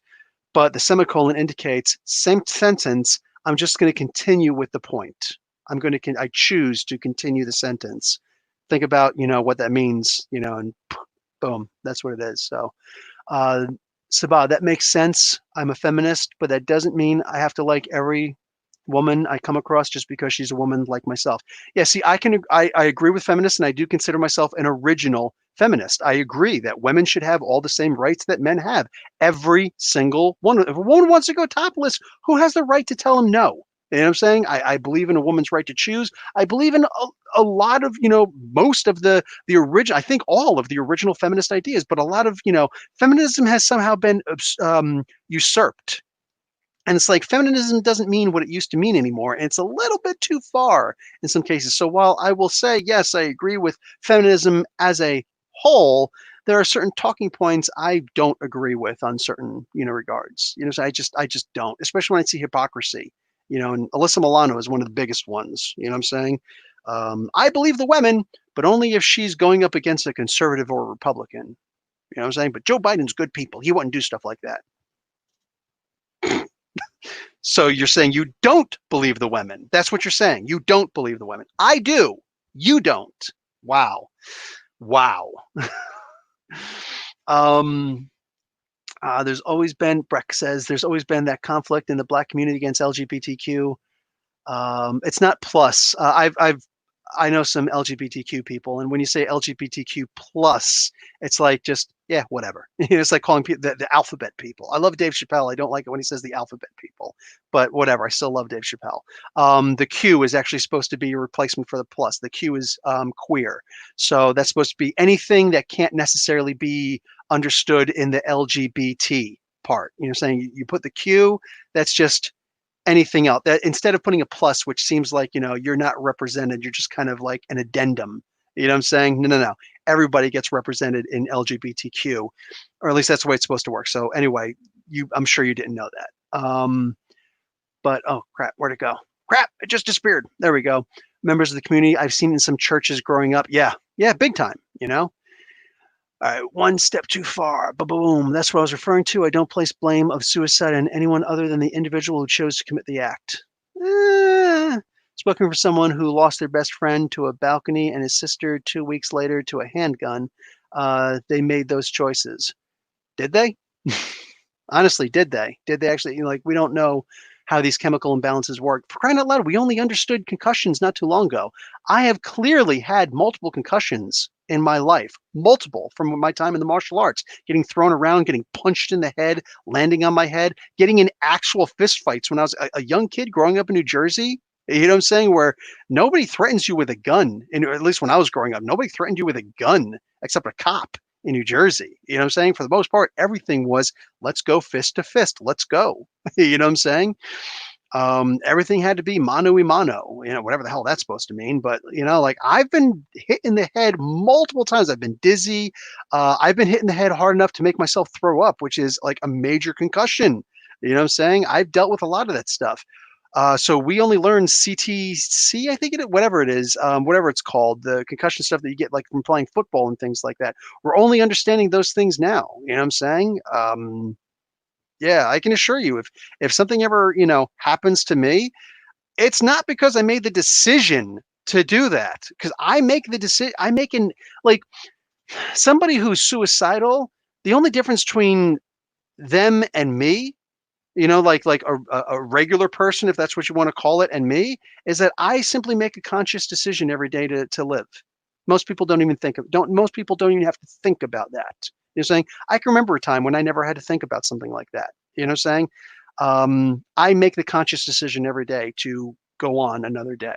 You know what I'm saying? Like that's a difference. And I believe a lot of it's because of, concussions that I've had. You know what I'm saying? Like, because it was never always like that. So we don't always know what's going on. We don't always understand how these things happen. Anyway, Master Jarl, hey, it's all good, brother. Um, Boom. Cuz I'm here to talk. Put that out there. Hey, we're good, brother. Sabah, you said that so casually, but thank you for telling us something so personal. It takes a lot. I'm not a guy who has a lot of shame, so it doesn't hurt. The full thing of LGBTQ is, yeah, I've never heard of all that stuff. I don't know. The full thing is supposed to be LGBTQ. I don't know. I've never heard anything like I've never heard all that. Like nobody's getting into all that. That's not going to happen. That's not going to happen. Breck Warren, see, I'm learning. That's why I'm here. Rock on, brother. One step too far. That's not the context, Professor. I'm not arguing that suicidal individuals are at fault. I'm saying that other people cannot be held responsible for the act. Oh, yeah. For the most part, yeah. Agreed. I can agree with that. There can be such a thing as a no-fault crime. You know what I'm saying? These things happen. Fist fights, memories. Seriously, I don't care one way or the other. Mark Rero says when it comes to LGBTQ drama, let them live the way they want. Doesn't affect me, precisely.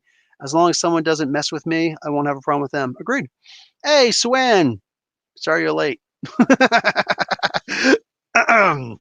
It's all good. I complimented you earlier. You're going to have to go back and see where the compliment came from. Anyhow, but yes, also, I will also say now that Suan is here, thank you, Suan, for being a friend. You know why. Okay, so boom, whole bunch of crazy stuff going on in the world today, and the world can't simply be about cancel culture. It can't be. And we've got to simply be smarter than that. We got to be better than that. Sometimes, all these little, just because something rhymes doesn't make it true. You know what I'm saying? Silence is violence.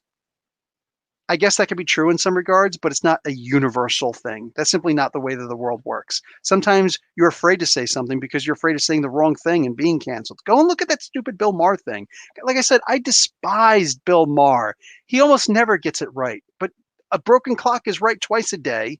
You know what I'm saying? And in this particular case, that broken clock, I felt like he was right. I agreed with Bill Maher in the latest thing that he was trending. He's probably still trending, but I actually agreed with that.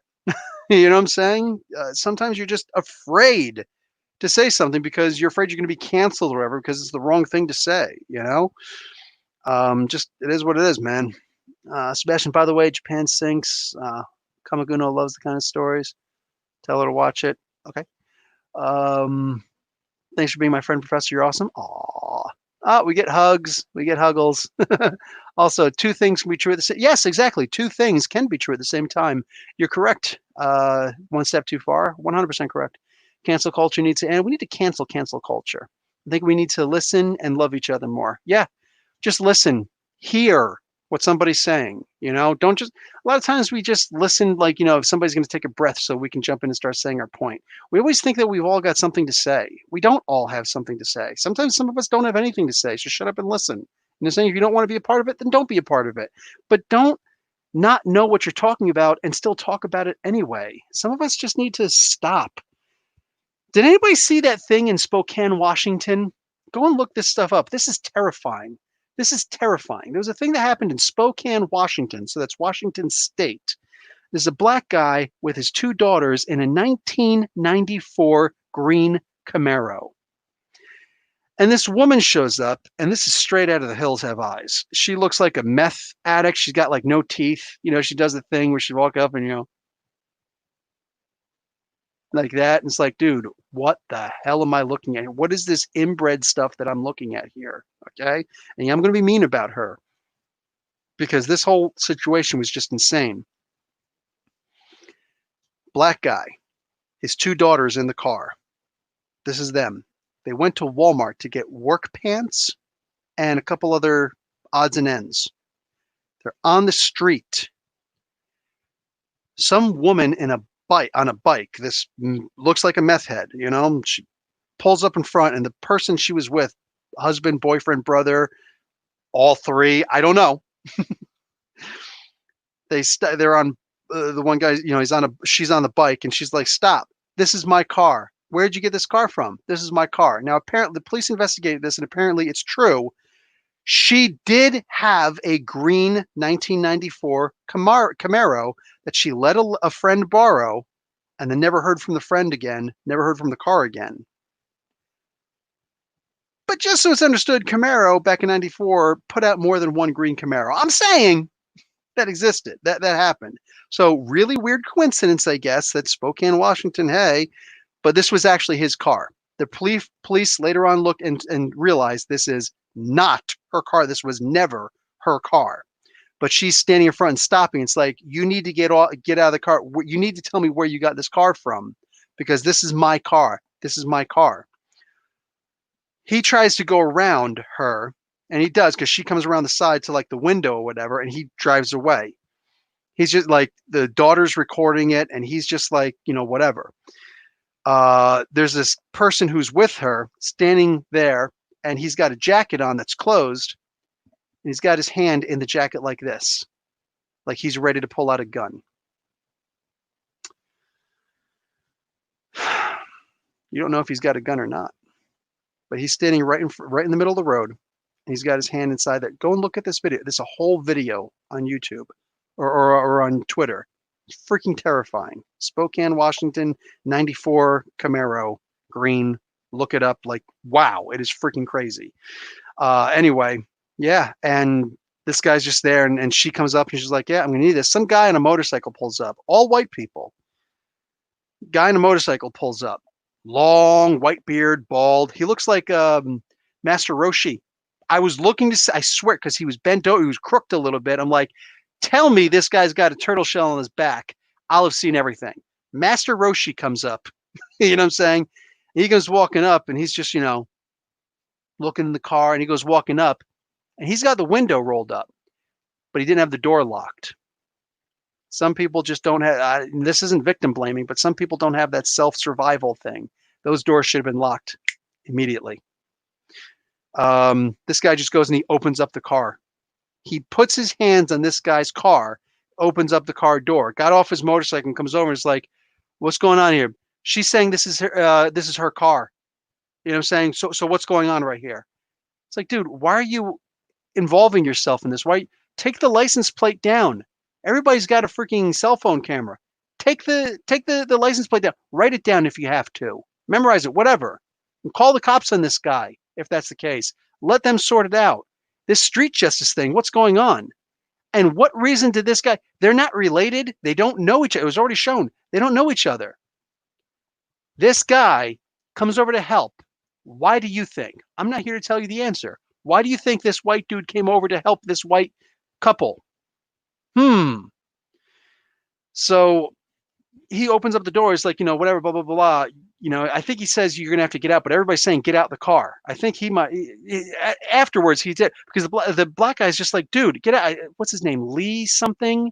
So Lee, he goes and he's like, what do you call it? Just, whatever. No. And he goes to close the door. But this guy was so in the car, he wound up getting his hands and his head hit by the window in the crook of the car. And it's like, you mother ever. And he starts screaming at him. He starts trying to open the door again also. And it's like, he still didn't lock the door. He's just like, he's obviously panicking. I've seen panic before. I've seen human beings panic. And I'm like, wow, you're not good at this. Sorry. But he's just like, what the heck? And this guy's screaming, get out of the car. He's cursing at him. And he's mad now because he got hit because he tried to enter this guy's car. He tries to leave. The people aren't moving. More people. One guy comes up on another guy comes up. Another white guy comes up on a bicycle and starts hitting the car with his bicycle. Takes his, I think it's a 10-speed bicycle, and starts smacking the car with his bicycle. It's like, dude, what are you doing?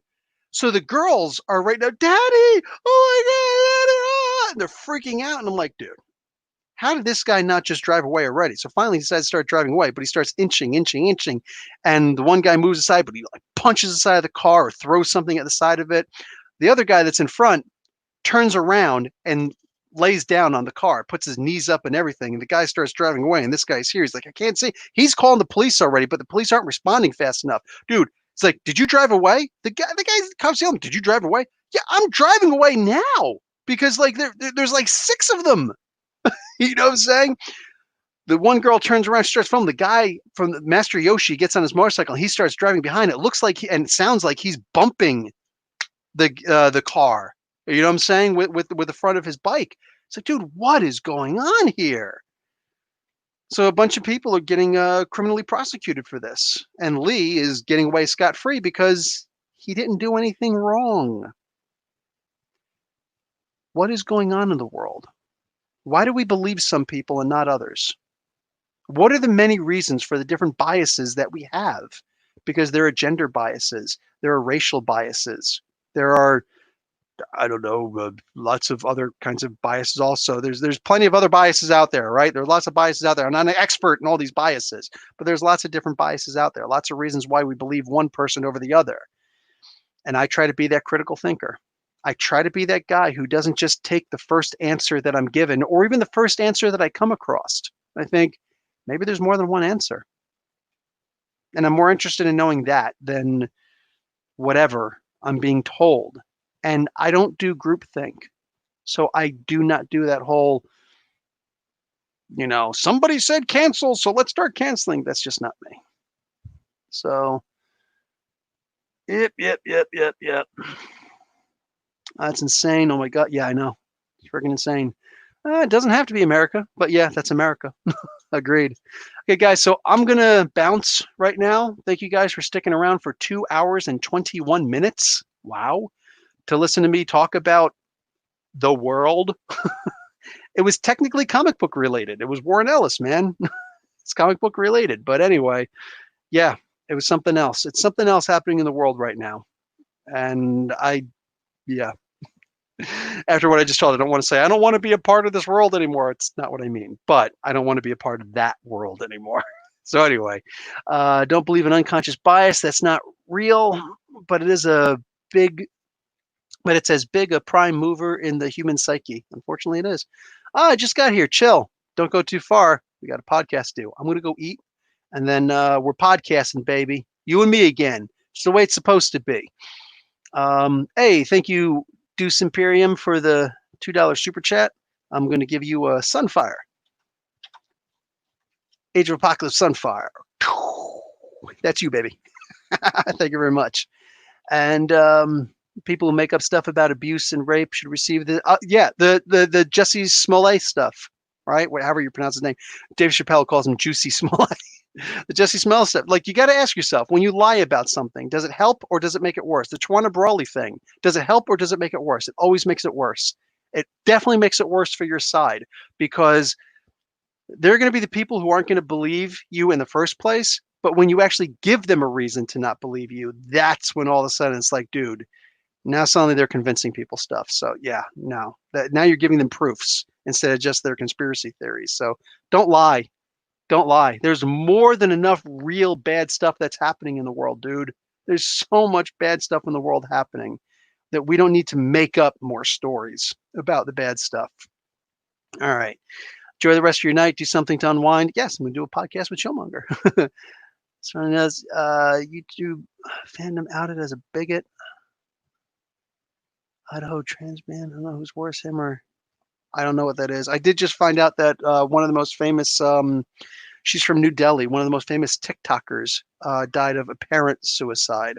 I don't know if that's true. 16 years old. She might have died from suicide. She might have, killed herself. I don't know. But, it's in New Delhi. It's in New Delhi. What do we believe? You know what I'm saying? Like, let's just call facts of facts. Yeah, if she committed suicide, that's horrible. If something else happened and people are speaking for her, now we got a problem. I wonder if this is even going to be investigated, because things like I said, these things have to be investigated. You know what I'm saying? And just, you can't just trust that, the manager said it was suicide. Just trust the manager. No, I don't trust anybody, but I am willing to investigate. Anyway, guys, I'm out. So I'll talk to you all later. Love, peace, hair grease. Professor Bill, Comic Book University. Class dismissed.